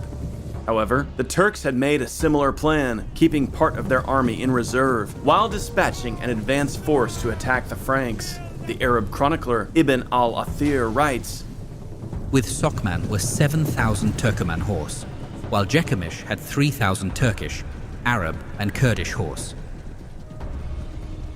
As Count Baldwin advanced, he was attacked by part of the Turkish army. After a brief struggle, the Turks swung away in retreat. Baldwin pursued them for a time, but then, as Ibn al-Athir writes, The emirs then turned about and killed them at will. Baldwin and the Edessan forces were met by the full strength of the Turkish coalition, which overwhelmed them. Meanwhile, Bohemund defeated a small Muslim force before he noticed Edessan refugees retreating back in his direction across the river. Bohemund and Tancred were alarmed, sensing a disaster was unfolding ahead. Fulcher of Chartres writes, This engagement was far more disastrous than all previous battles, as the result showed. Lord Baldwin, Count of Edessa, and future and second king of Jerusalem, was captured there, and with him, Lord Jocelyn, his kinsman. With them too was taken the archbishop mentioned above. Many men were also drowned and lost in the aforesaid river. Horses and mules and a great amount of wealth were lost. Indeed, the Archbishop Benedict was one of the first captured, but Ralph of Caen tells us that Tancred and his knights managed to overwhelm the Turkish force that held him, rescuing the Archbishop. Ralph writes, Tancred charged out, freed him, and led him back to safety. He provided the liberated man with a mule. With the Edessan army out of commission, Bohemund quickly determined that he was outnumbered and withdrew at once. After managing to rescue some of the Edessans, the Norman contingent escaped without heavy losses. But they were far from Christian territory, and it was a perilous flight back to safety. The Turks were so preoccupied with their loot and prisoners that they failed to mount an effective harassment of the withdrawing Normans. Indeed, tensions mounted between Sokman and Jekarmish, who soon quarreled over who would possess Count Baldwin and Jocelyn, both incredibly valuable captives. Ibn al-Athir writes, Count Baldwin, the Lord of Edessa, escaped with several of their nobles. They waded into the river Balich, but their horses became stuck in the mud. One of Sokman's men, a Turkoman, came and captured them. He took Baldwin to his master's tents, who had set out with some of his men to pursue Bohemond. The followers of Jekarmish saw that Sokman's men had seized the Franks' property and that they would go back with no gain of booty. They said to Jekarmish, What will our standing be with our peers and with the Turkomans if the latter depart with the booty, and we have no share? They convinced him to seize the count from Sokman's tents. When the latter returned, he was outraged, and his men mounted for a fight. But he restrained them, saying, "Let not the Muslims' joy at this expedition be replaced by despair because of our disagreements." As Fulcher of Chartres observed all those centuries ago, the Crusader defeat at Harran in 1104 was an important setback for the fledgling Crusader States. It brought an end to the seemingly endless series of Crusader victories since the First Crusade and checked the expansion of the Principality of Antioch. Ibn al-Qalanisi offers this take on the impact of the battle. This was a great unexampled victory for the Muslims. It discouraged the Franks, diminished their numbers, and broke their power of offense, while the hearts of the Muslims were strengthened, and their zeal for the victory of the faith and the war against the heretics was whetted and sharpened. In the immediate aftermath, Harran proved a disaster for the Principality of Antioch and the county of Edessa. Edessa, of course, was deprived of its two primary leaders, Baldwin II and Jocelyn. The leading men of Edessa selected Tancred to be their regent, and the Normans secured Edessa from Turkish conquest. Meanwhile, the Byzantines jumped at the chance to inflict pain on the western flank of Bohemond's new state, recapturing the Cilician cities and seizing Latakia. Ridwan of Aleppo attacked from the east, capturing the key fortress of Arta, which lay just 20 miles northeast of Antioch. Meanwhile, Turkish raiders plundered Bohemond's lands right up to the Orontes River. Antioch's enemies were closing in from both sides. Bohemond felt that he had only one option: set out for the west to recruit more troops. He felt particularly bitter about the attacks of the Byzantine Empire, which he increasingly viewed as his biggest problem. Bohemond was convinced that if he wanted to be free to expand his principality eastward, he would need to eliminate the Byzantine problem first.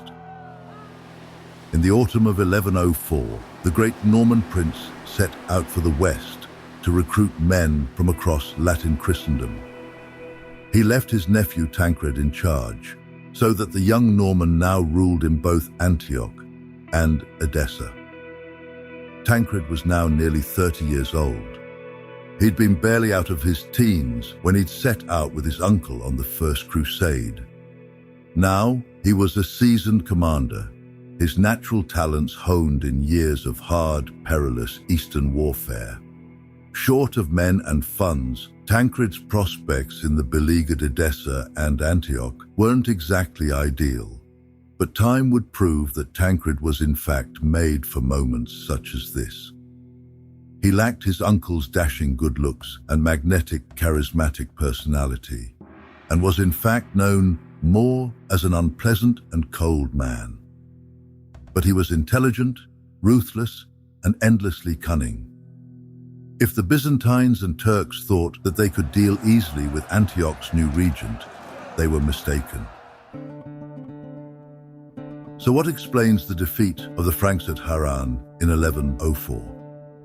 Classically, it's been attributed to a lack of effective cooperation between Bohemond's Normans and the forces of Count Baldwin II. Bohemond and Baldwin II had no problems working together in the past. Indeed, Baldwin had worked under Bohemond's banner previously, and like most of the Franks seems to have had an affinity for the charismatic Norman giant. But Tancred and Baldwin II disliked each other. Had Baldwin II shown rashness in his pursuit of the Turks? Had he failed to cooperate with Bohemond's plan of a surprise attack? We can't be entirely sure. Bohemond's plan certainly required Baldwin II to engage with the enemy first. Had he become overeager, or perhaps even hoped to defeat the Turks himself without the help of his rival Tancred? Or had Baldwin's contingent simply been overwhelmed by the superior numbers of the Turks, thus throwing a monkey wrench into Bohemond's plan for an ambush? Fulcher points to friction between the two Crusader camps as the main source of the outcome. In this campaign, so dangerous and fearful, the Franks antagonized each other even before the disaster, so that they almost wished to part company and break the alliance they had made. Indeed, he is foolish who does evil and expects good, for nothing is acceptable to God which is done in strife and without love. Of course, friction existed between the Turks as well during this campaign, and we have to wonder if Fulcher's reasoning here is mostly an attempt to make sense of so disastrous a loss. Medieval chroniclers are often quick to blame quarreling or sinful conduct as an explanation for a defeat. In truth, we lack sufficient information to fully answer these questions. Did Baldwin and Tancred quarrel with one another? Did tensions negate cooperation between Antioch and Edessa? We're just not sure. All we know is that Bohemond and Baldwin's battle plan failed. But there is a great deal of chance in war, and it may be that the Turks were simply lucky this time. Fulcher of Chartres certainly felt that this battle was a sobering moment, and that the Crusader states of the north would need to cooperate more effectively from now on. In the future, we do see a more tight cohesion between the Principality of Antioch and the County of Edessa. The Crusaders were outnumbered and far from their homelands, faced with powerful and numerous enemies. They would need to hang together if they were to endure. At the end of 1104, the Crusader states in the Levant had endured both triumphs and setbacks.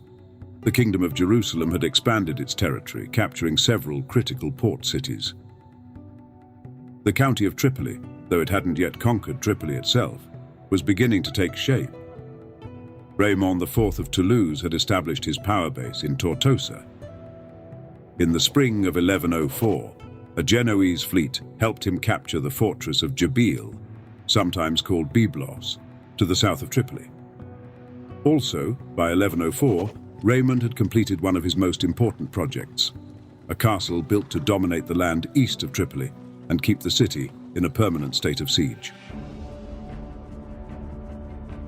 The castle was raised some 3 miles inland from Tripoli, and Raymond named it Mount Pilgrim. The Arabs called it Khalat Sanjil, the Castle of Saint-Gilles. For the next several years, this castle would provide Raymond with a powerful base from which to harass Tripoli.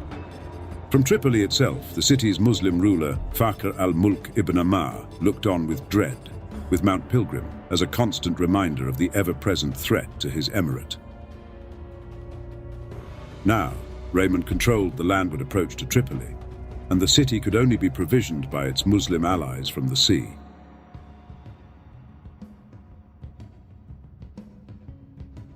Meanwhile, farther north, the Crusader states had endured serious setbacks. Antioch had lost its Cilician cities of Tarsus, Adana, Mamistra, and Amzarba, and the port of Latakia had been recaptured by the Byzantines in the aftermath of the Battle of Haran. To the east, the Muslim emir of Aleppo, Ridwan, had retaken all of Antioch's castles east of the Orontes River, including Arta, the shield of Antioch. Clearly, Antioch was in a difficult state, but its regent, Tancred, was determined to regain what had been lost. He especially wanted to restore Arta. Tancred also, at this time, controlled the county of Edessa. He placed his cousin, Richard of the Principate, in charge of the county, which was comprised primarily of Armenian Christians. Indeed, at this time, Eastern Christians lived in large numbers in all of the territories ruled by the Crusaders. Who were these people? How did they react to the arrival of these Franks, a term used to describe Westerners in general? Did the Crusader states provide benefits to these Eastern Christians, or were they oppressed by them, as is sometimes claimed? We get a clue in a famous passage by Fulcher of Chartres. The chronicler wrote, "Consider, I pray, and reflect how, in our time, God has transferred the West into the East. for we who were Occidentals now have been made Orientals. He who was a Roman or a Frank is now a Galilean or an inhabitant of Palestine.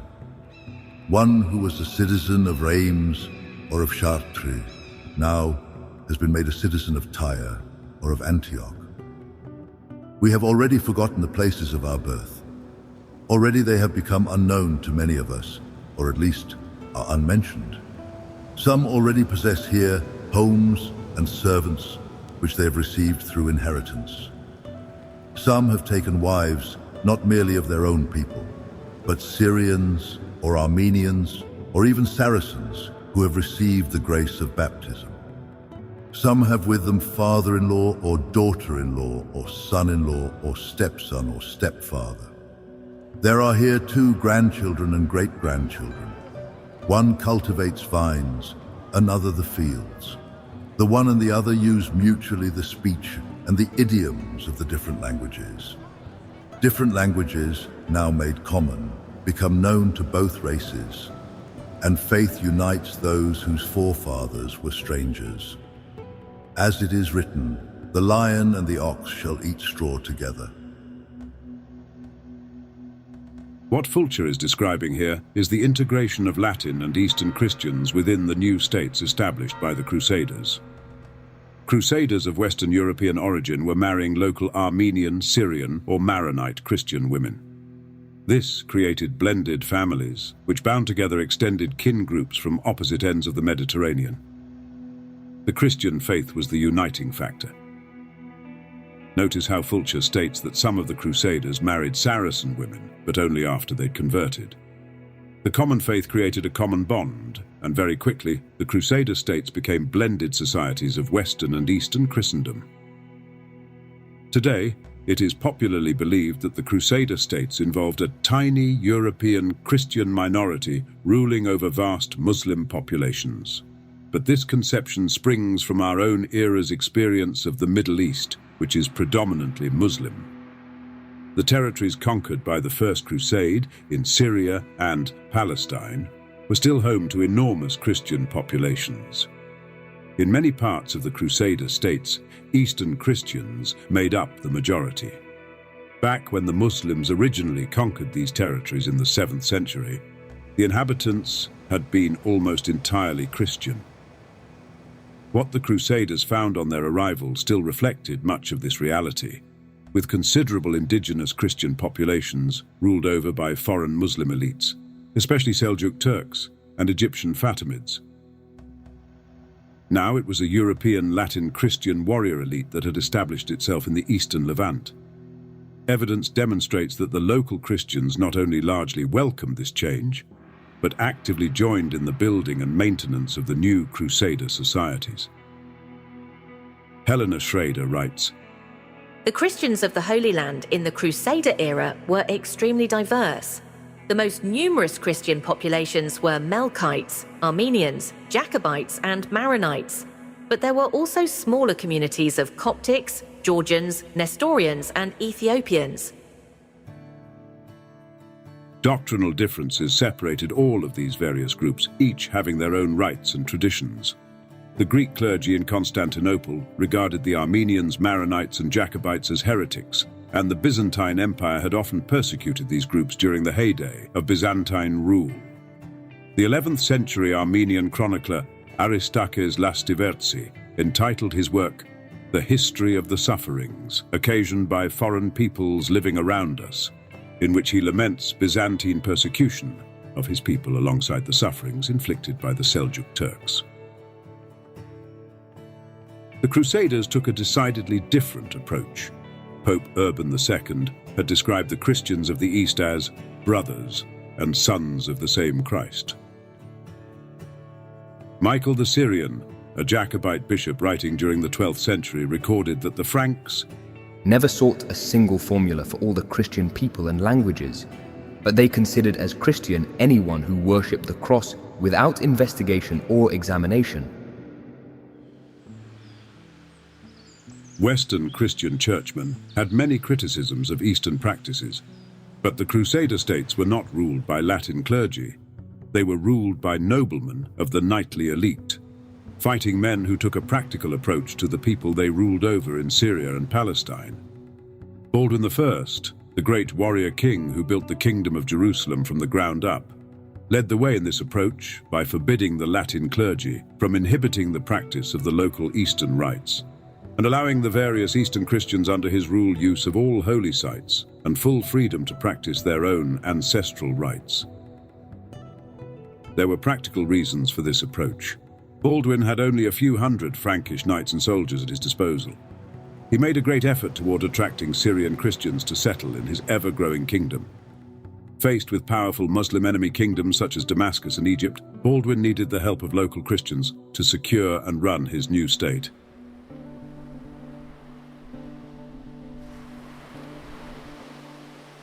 Indeed, the 2 centuries of Crusader rule in the Levant resulted in a new flowering for Eastern Christian communities. Latin churchmen held the most preeminent ecclesiastical positions, but the Crusader rulers often patronized Orthodox churches or monasteries, and Eastern monasticism experienced a revival under Crusader rule. Old Orthodox monasteries were restored and repopulated, while new monastic buildings were built, often with royal funds. Frankish nobles also provided funding for the restoration of Eastern Rite churches. However, Eastern bishops and priests remained in charge of their flocks and free to instruct and lead them without interference from the Latin clergy. But even Byzantine Rite clergy enjoyed the protection of the Crusader States. As Christopher Macavit puts it, more Melkite bishops could be found throughout Palestine after the Crusader conquest than had been there in the previous 50 years. Helena Schrader writes that Crusader rule provided opportunities for Eastern Christian elites as well. They worked under the Latin administrations as tax collectors, administrators, and managers of various sorts. Macavit notes that many Eastern Christians became prosperous merchants or landowners during this period. Armenian lords were among the vassals of the Frankish counts and kings. Even among the highest ranks of the Crusaders' armies, the knights were found men who were of partially or even full Eastern ancestry. This would only increase over time as Frankish knights from the west took Armenian or Syrian brides and reared sons of mixed ancestry to be full-fledged knights. Recall how Count Baldwin II of Edessa married an Armenian noblewoman, Morphia, who bore him half-Armenian heirs. His cousin Jocelyn also took an Armenian bride, and their son became Count of Edessa. Within a generation, it is fair to say that much of the ruling elite of the Crusader States carried a dual Western and Eastern heritage. The Crusader States would evolve into a joint project of Western and Eastern Christendom. To truly illustrate the degree of this merging, we have examples of late 12th century Syrian chroniclers lamenting the fall of the Kingdom of Jerusalem as a personal loss, calling it the defeat of our people. Eastern Christians of various rites proved crucial to the defense and maintenance of the Crusader States. Native Christians were especially active as spies and intelligence agents, since they could blend more easily among Muslim crowds. Steve Tibble notes that Eastern Christians were critical to every military force of the Crusader States, often making up the bulk of the recruits. Eastern Christians were to be found in the garrisons of castles, the bodyguards of important rulers, and in patrols and military escorts. In a Crusader army deployed in the field, the bulk, or in some cases, all of the infantry troops would have been Eastern Christians. For example, in the county of Edessa, when Baldwin II marched with his army, his infantry forces would have been almost entirely Armenian. Of course, many of his horsemen would have been Armenian as well, since he ruled an Armenian territory and had only a small number of Western knights in his ranks.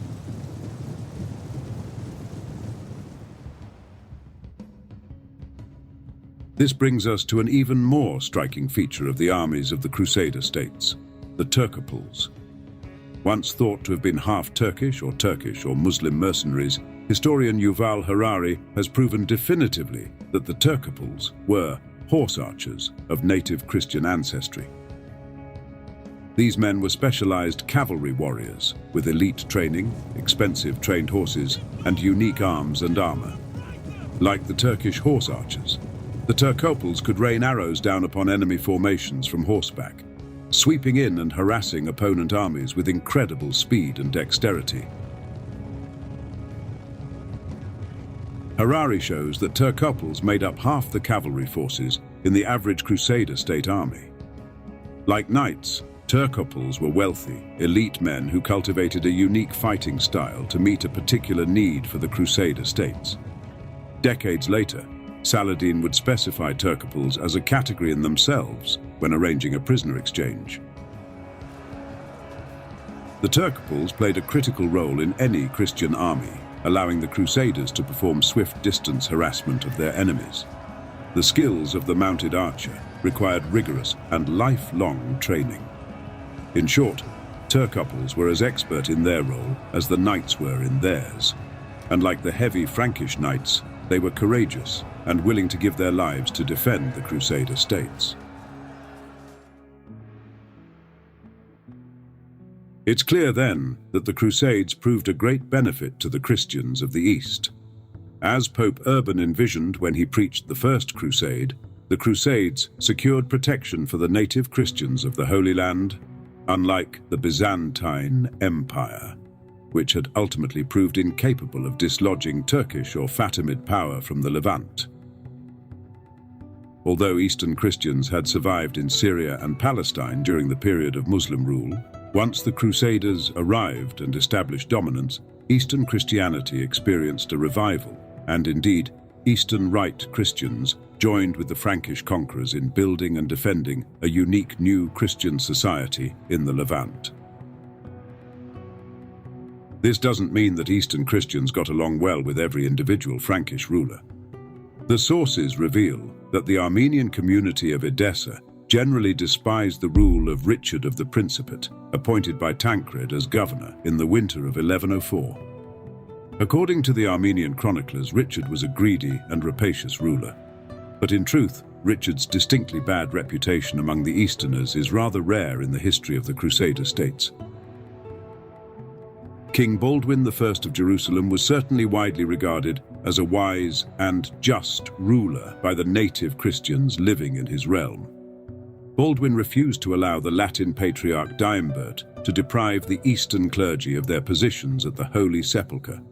Indeed, Baldwin confirmed the Greek canons of their standing at the most sacred church in Christendom and permitted the celebration of Eastern rites there. Baldwin also gave honorable treatment to the abbot of St. Sabas, the last leading Orthodox hierarch still in Palestine, when the Crusaders arrived. A Russian Orthodox pilgrim named Daniel visiting Baldwin's kingdom in 1104 writes of his honorable reception by the Latin establishment. Even the Jacobites and the Maronites, who'd been hounded as heretics by the Byzantines, had their rights protected in the kingdom of Baldwin.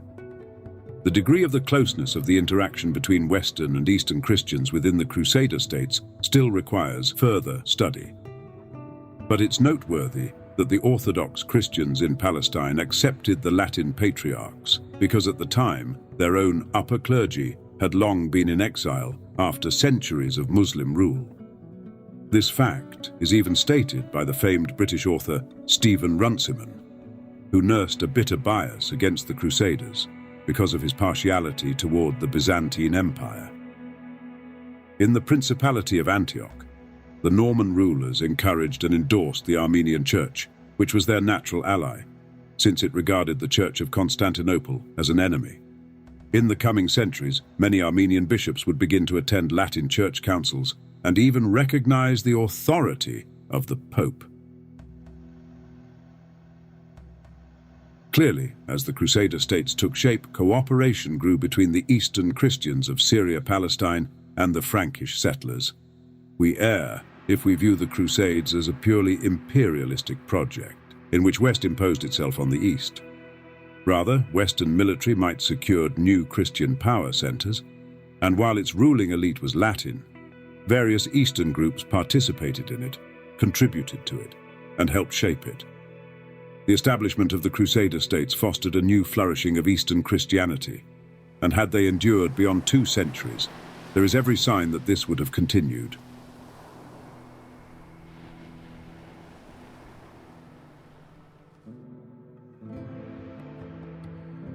(1105) would prove to be one of the most important years in the history of the Crusader States. It began with Bohemond arriving at the southern Italian port of Bari in January, a place he'd not seen since he'd departed for the First Crusade. From here, Bohemond set out across Western Europe, intent on recruiting fighters for a new crusade in the east. The next month, before the besieged city of Tripoli, Count Raymond IV of Toulouse, one of the most important leaders of the First Crusade, lay suffering in his bed in his castle of Mount Pilgrim. Raymond had been injured in a recent battle amid his years-long effort to subdue Tripoli. On February 28th, Raymond died. Although Tripoli remained in Saracen hands, the elderly, one-eyed count had taken most of the territory surrounding the great city, and his heirs were determined to continue his work. Raymond was mourned across Christendom as one of the heroes of the First Crusade, a resilient aged warrior who'd preferred to battle the heathen in the east rather than retire to his wealthy lands in southern France. He was succeeded by his nephew, William Jordan.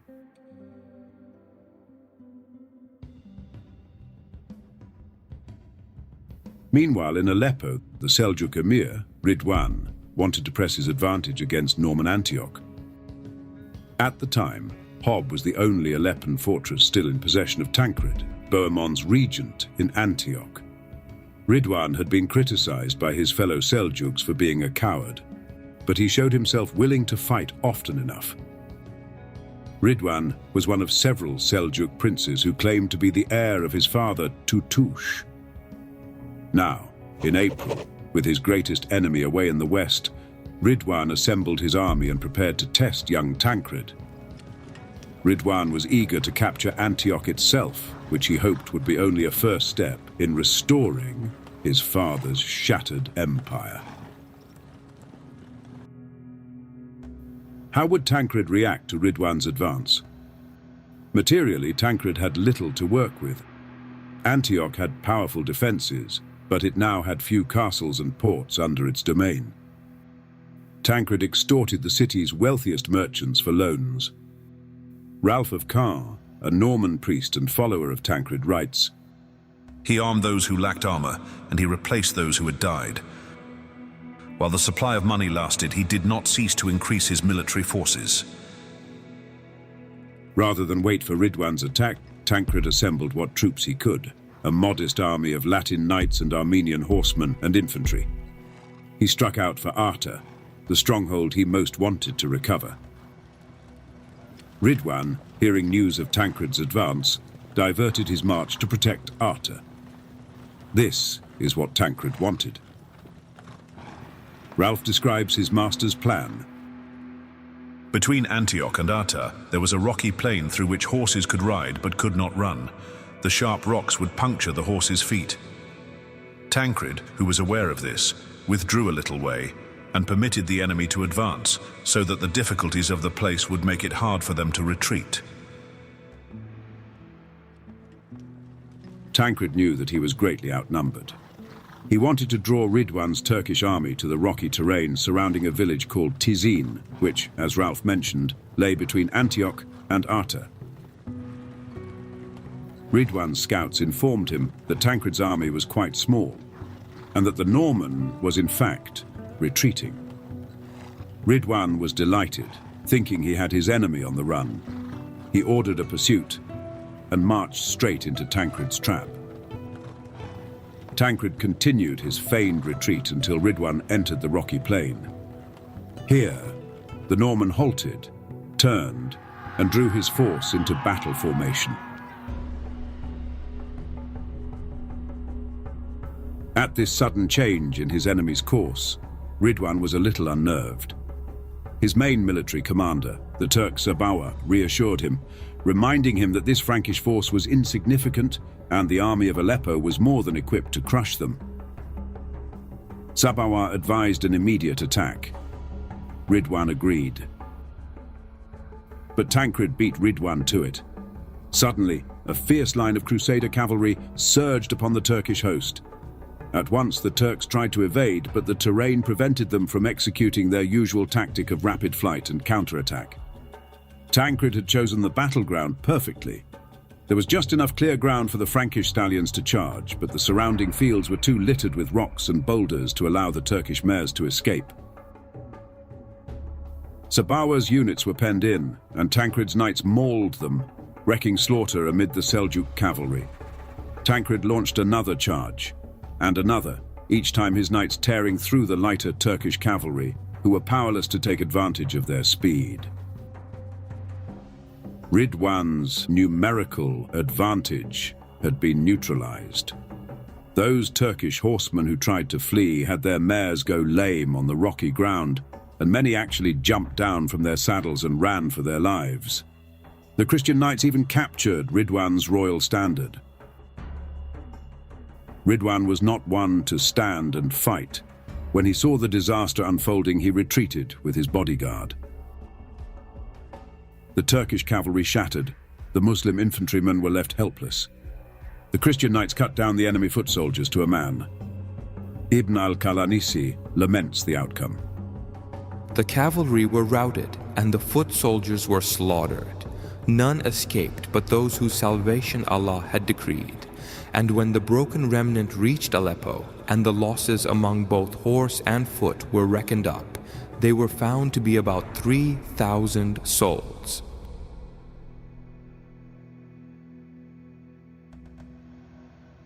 Ibn al-Qalanisi's estimation of his side's casualties are likely low. Ridwan's army probably numbered over 7,000, and the Frankish sources describe it as being almost entirely destroyed.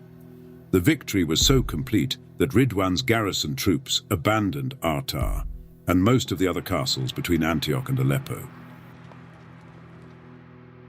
Tancred was free to ravage Ridwan's terrain right up to Aleppo itself. Ibn al-Qalanisi writes, When the news of this reached the Muslims who were in Arta, they fled to Amman. The Franks then marched on the city of Aleppo.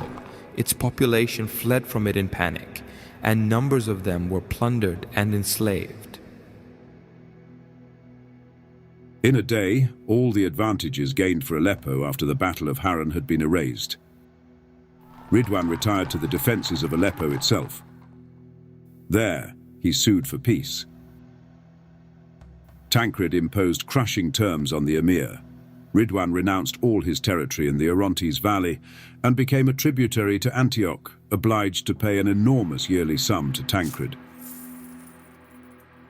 His Franks and Armenian followers now rich with Aleppan booty, Tancred set about again garrisoning and supplying Arta and all the other castles in the Orontes Valley. Antioch was once more a great power in northern Syria.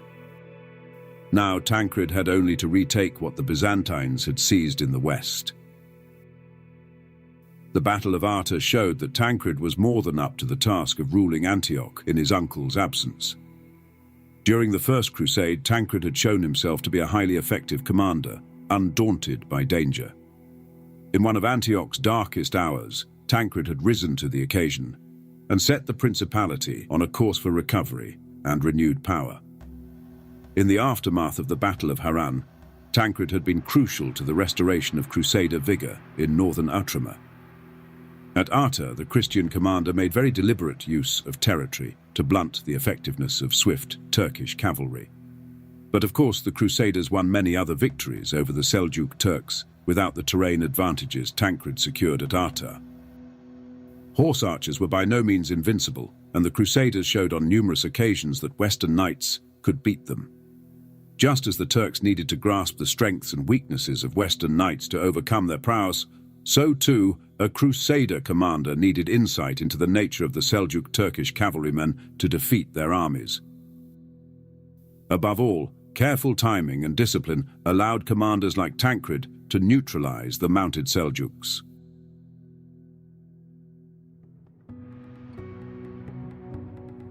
While the Turks were the main enemy of the Crusaders in Syria, down in Palestine, Egypt remained the primary opponent of the Frankish states. the Fatimid Caliphate, which bordered the south of the Kingdom of Jerusalem, was perhaps the greatest regional power in 1105. But the Fatimids had suffered 3 major battlefield losses to the Franks, that is, the Crusaders, since 1099. Would Cairo have to give up on Palestine altogether? Al-Afdal, the vizier of the Fatimid Caliphate, knew he could send another large, well-equipped army, but the Crusader knights were powerful fighters, and their charge had proved effective in breaking Fatimid formations. Al-Afdal decided he needed Turkish horse archers. He sent a delegation to Damascus to ask the help of its Turkish ruler, Togtekin. Togtekin is one of the most intriguing personalities in the early history of the Crusades. He was a high-ranking officer under the great Seljuk Sultan Tutush. After Tutush's death in 1095, Togtekin supported the claim of the Sultan's son, Dukak, who set up base in Damascus against his rival and brother Ridwan of Aleppo. Togtekin was a brilliant general and ran the military establishment of Damascus as Atabeg for Dukak. When Dukak died in 1104, Togtekin married the late prince's widow and seized power for himself. From then on, Togtekin effectively ruled the Emirate of Damascus. When Al-Afdal, the vizier of Egypt, reached out to Togtekin for an alliance in 1105, the Atabeg was receptive. Togtekin had also watched warily as the power of King Baldwin of Jerusalem expanded. The Atabeg of Damascus promised the Egyptians a considerable force of Turkish horsemen for the upcoming summer campaign.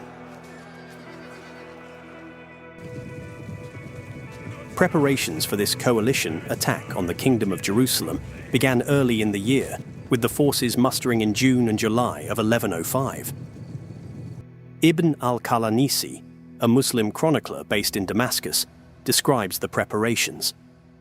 In this year also, there came up from Egypt a vast army, exceeding in number 10,000 horse and foot, under the command of the Emir Sharaf al-Ma'ali, the son of Al-Afdal. Indeed, Al-Afdal assembled a Fatimid army that numbered around 10,000, comprised largely of Ethiopian and Nubian infantry, Sudanese archers, and Arab cavalry. This host was joined by a similar number of irregular troops, plus around 1,300 elite Turkish mounted archers from Damascus under the command of General Sabura, one of Togtekin's best commanders. Altogether, Steve Tibble estimates the Fatimid Turkish coalition of 1105 numbered around 15,000 men, an enormous army for the period. The very assembly of this force was a remarkable achievement. The Emirate of Damascus and the Fatimid Caliphate, two of the key powers in the eastern Levant, had pooled their resources and launched the most sophisticated attack on the Franks since the First Crusade. Al-Afdal had reason to feel confident. As Ibn al-Qalanisi noted, Al-Afdal placed his son, Sharaf al-Ma'ali, in overall command of the Egyptian army. King Baldwin and his Crusaders were aware of the developing alliance between Egypt and Damascus. Fulcher of Chartres, the king's chaplain and a key primary source writer for the early Crusades, records the following. Al-Afdal thought and intended to drive us all from the Holy Land. He had learned that we were very few and without the accustomed assistance of pilgrims. At Ascalon, therefore, were gathered together Arab horsemen and Ethiopian footmen. With them were more than 1,000 Turks of Damascus, who were excellent archers. The conflict opened when Al-Afdal dispatched Fatimid ships to blockade the Crusader port of Jaffa. King Baldwin organized a garrison of 300 men under the Knight Lithard of Cambrai to defend Jaffa, then assembled as many troops as he could. Fulcher writes, Because necessity demanded it, all who lived in the cities and were able to bear arms went forth to do battle, excepting only those who guarded the walls at night. In total, Baldwin fielded around 2,000 infantry and 500 knights. a contingent of a few hundred Turcoples, Eastern Christian horse archers, also joined the Crusader host. Baldwin also had the help of a certain Turkish prince called Mahometh by the Frankish chronicler Albert of Aachen. Albert identifies Mahometh as a son of Dukak, the late emir of Damascus. Mahometh was angry at Togtekin for depriving him of his inheritance and brought 100 Turkish horse archers to fight under King Baldwin's banner. On Friday, August 25th, the king marched out of Jaffa and headed for Ramla, arriving on Saturday, August 26th. Here, the king took up a defensive position and sent word to Evremar, the Patriarch of Jerusalem, asking him to bring a force of men from Jerusalem, along with the true cross of Christ, the kingdom's most sacred relic. Fulcher was himself in Jerusalem at the time and recounts events within the Holy City, providing an example of the working relationship between Jerusalem's king and patriarch. Evremar supported Baldwin's war effort as his deputy leader and tended to the spiritual needs of the army. The patriarch ordered the great bell to be rung and all the people to be assembled before him. "O my brothers," he said, "behold, here is the battle which you heard would occur. And because without divine aid we cannot resist such a great multitude, implore ye the clemency of God. I myself am now going to the king. I am leaving at once, urging that if any of you remaining here is able to bear arms, that you come with me forthwith, for the king is in need of men. Why should I delay further?" They mounted their horses and were in all 150 men, knights as well as footmen. And so at nightfall they set out quickly, and at dawn arrived at the city of Ramla. Those who remained in Jerusalem gave themselves up zealously to prayers, alms, and tears. Up to the noon hour, they continuously visited the churches. I too, barefooted, was praying with the rest. So, Fulcher leaves us a powerful account of his own activities during this campaign. Back in 1101, Fulcher had accompanied the king to the battlefield of Ramla. Now, in 1105, he remained behind in Jerusalem, with the elderly, the women, children, and the small garrison guarding the city. Patriarch Evremar joined King Baldwin before Ramla to prepare for battle. The chronicler Albert of Aachen, who wrote in Germany and based his account mostly on the testimony of returning veterans, generally confirms Fulcher's account. Meanwhile, the Fatimid army, led by Sharaf al-Ma'ali and Sabura, marched out of Ascalon and advanced straight up to Ibelin, where they laid camp. The Christian and Muslim armies were now separated by only a few miles. At dawn on Sunday, August 27th, the king and his troops heard Mass and received the blessing of the Patriarch. They kissed the wood of the true cross, picked up their weapons, and mounted their horses, or prepared to march on foot. Albert of Aachen writes, "The king organized 5 divisions from the cavalry and infantry to join battle with the enemy. He himself remained in the rearguard among the cavalry to strengthen and urge on his men undauntedly. Only a few cavalry, 160 in number, surrounded him. It was not surprising there were so few on account of the severe lack of horses in this land." With his army drawn into battle formation, King Baldwin advanced on Ibelin. At Ibelin, Sharaf al-Ma'ali heard of his enemy's approach and gave the order for his army to advance to meet them. King Baldwin wanted to wait until Sunday to advance on the Fatimids so that his men could hear Mass on the Lord's Day. He waited at Ramla until the morning of August 27th, when Patriarch Evremar celebrated Mass with the relic of the true cross before the whole army. The king and his troops then advanced on Ibelin. Meanwhile, the enormous Fatimid army under General Sharaf al-Ma'ali, the emir of Ascalon Jamal al-Mulk, and the Turk Sabawa advanced north from Ibelin to meet its Christian opponents. Baldwin knew he was quite outnumbered, and so he was determined to maintain order within his army. Altogether, he had about 2,000 foot soldiers, 500 Frankish knights, and a few hundred horse archers of his own, Christian Turcoples, as well as horsemen under the king's Turkish ally Mahometh. Baldwin established 5 distinct divisions of cavalry and infantry, while the king himself led from an elite force of 160 knights, designed to be a mobile unit that could bring help to any division that got into trouble. This was a sound plan, rooted in the experiences of the Franks since the early days of the First Crusade. For the Crusaders, the great danger in facing larger Muslim armies was always the possibility of portions of the army becoming separated, allowing the larger Muslim formations to surround Christian divisions and destroy them piecemeal.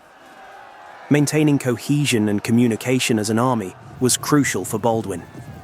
By leading an elite mobile unit, Baldwin could move quickly to any portion of the battlefield and prevent any of his divisions from being overwhelmed by the far larger Muslim units. The two armies encountered one another between Ramla and Ibelin. As usual, the Crusaders found themselves faced with an enormous Fatimid host. The Fatimids were among the wealthiest and most powerful empires of the period, and the armies they fielded were large, well-oiled machines. Ranks of tall, powerful Ethiopian infantrymen with large shields were arranged defensively before lines of Arab cavalry, armored in chainmail and iron caps just like the Crusaders. Sudanese archers were arrayed on foot in support of the Ethiopians. The unique element in this Fatimid army was the Turkish horse archers, which formed mobile wings on either flank of the Fatimid host. In this battle, both armies were commanded by highly capable men. Sharaf al-Ma'ali knew that above all, he must neutralize the Frankish knights as quickly as possible and prevent them from mounting an effective charge. Immediately, Sharaf al-Ma'ali directed the Turkish general Sabawa to dispatch his swift Turkish cavalry to outflank the Crusader host. This, the Turks managed to achieve almost at once, for Baldwin lacked the numbers to prevent the Turkish horsemen from surrounding him.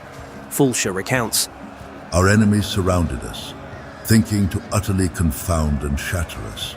Moreover, the Turkish archers, wheeling as was their custom, loose showers of arrows." The Turkish horse archers went to work doing what they do best, assaulting the rear of King Baldwin's army. Here now, the order of the king's forces was put to the ultimate test. At once, Baldwin and his elite cavalry rode to the defense of the army's rear.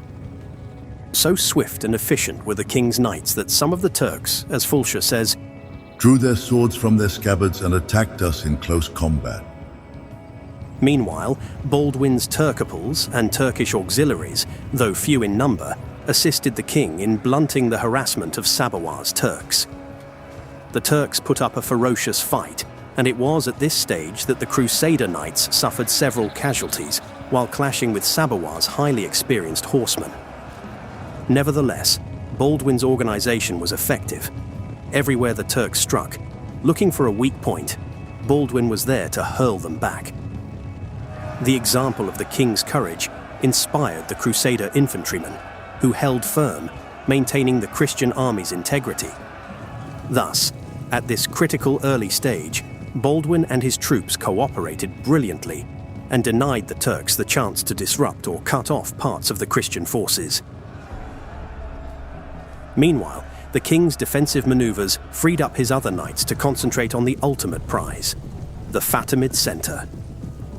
Amid the dense ranks of Ethiopian infantry, the Muslim center was commanded by Jamal al-Mulk of Ascalon, as well as the emirs of Arsuf and Acre, both cities now in the hands of the Crusaders.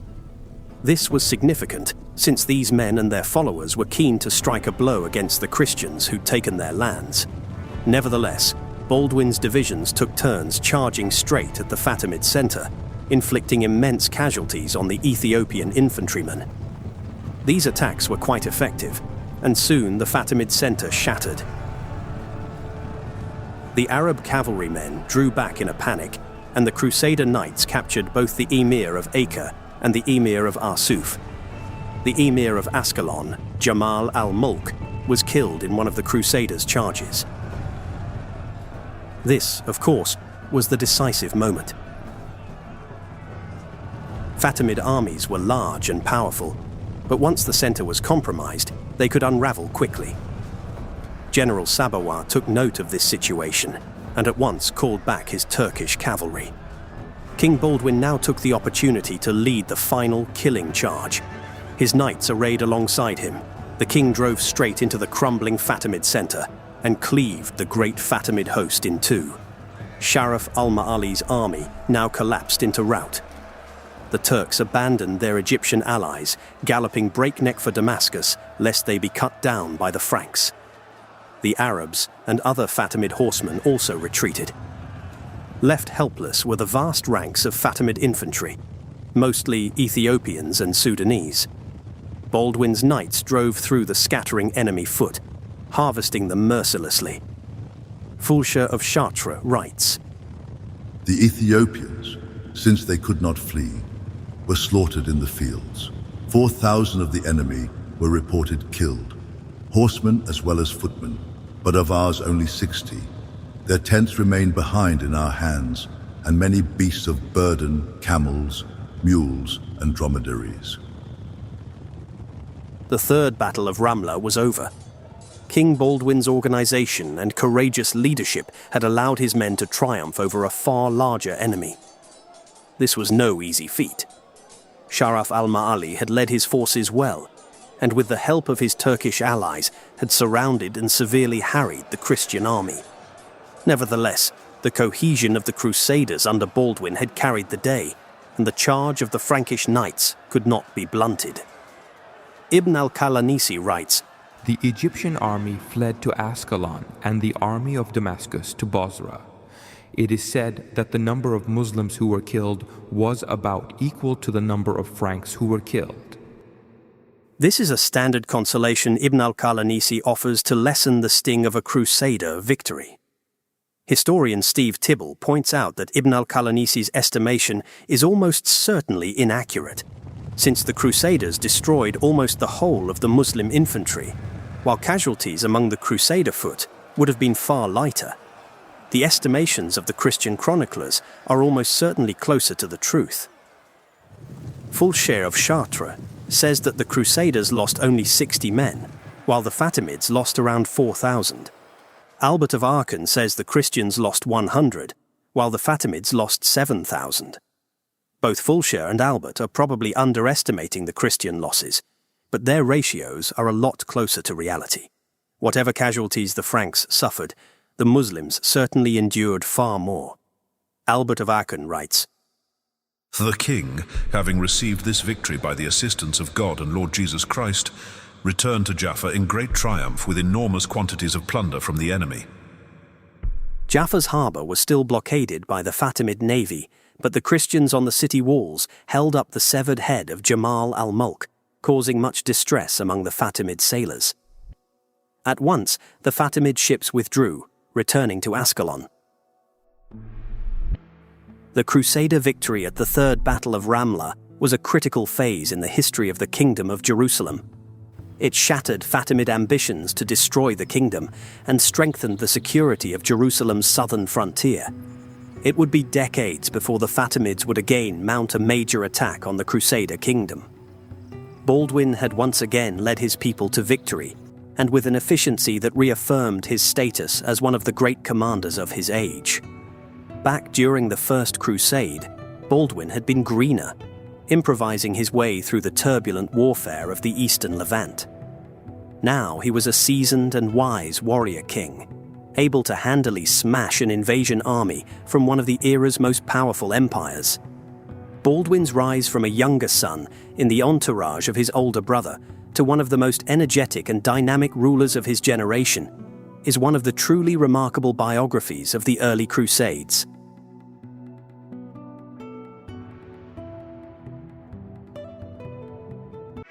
Altar raised in the Alhambra,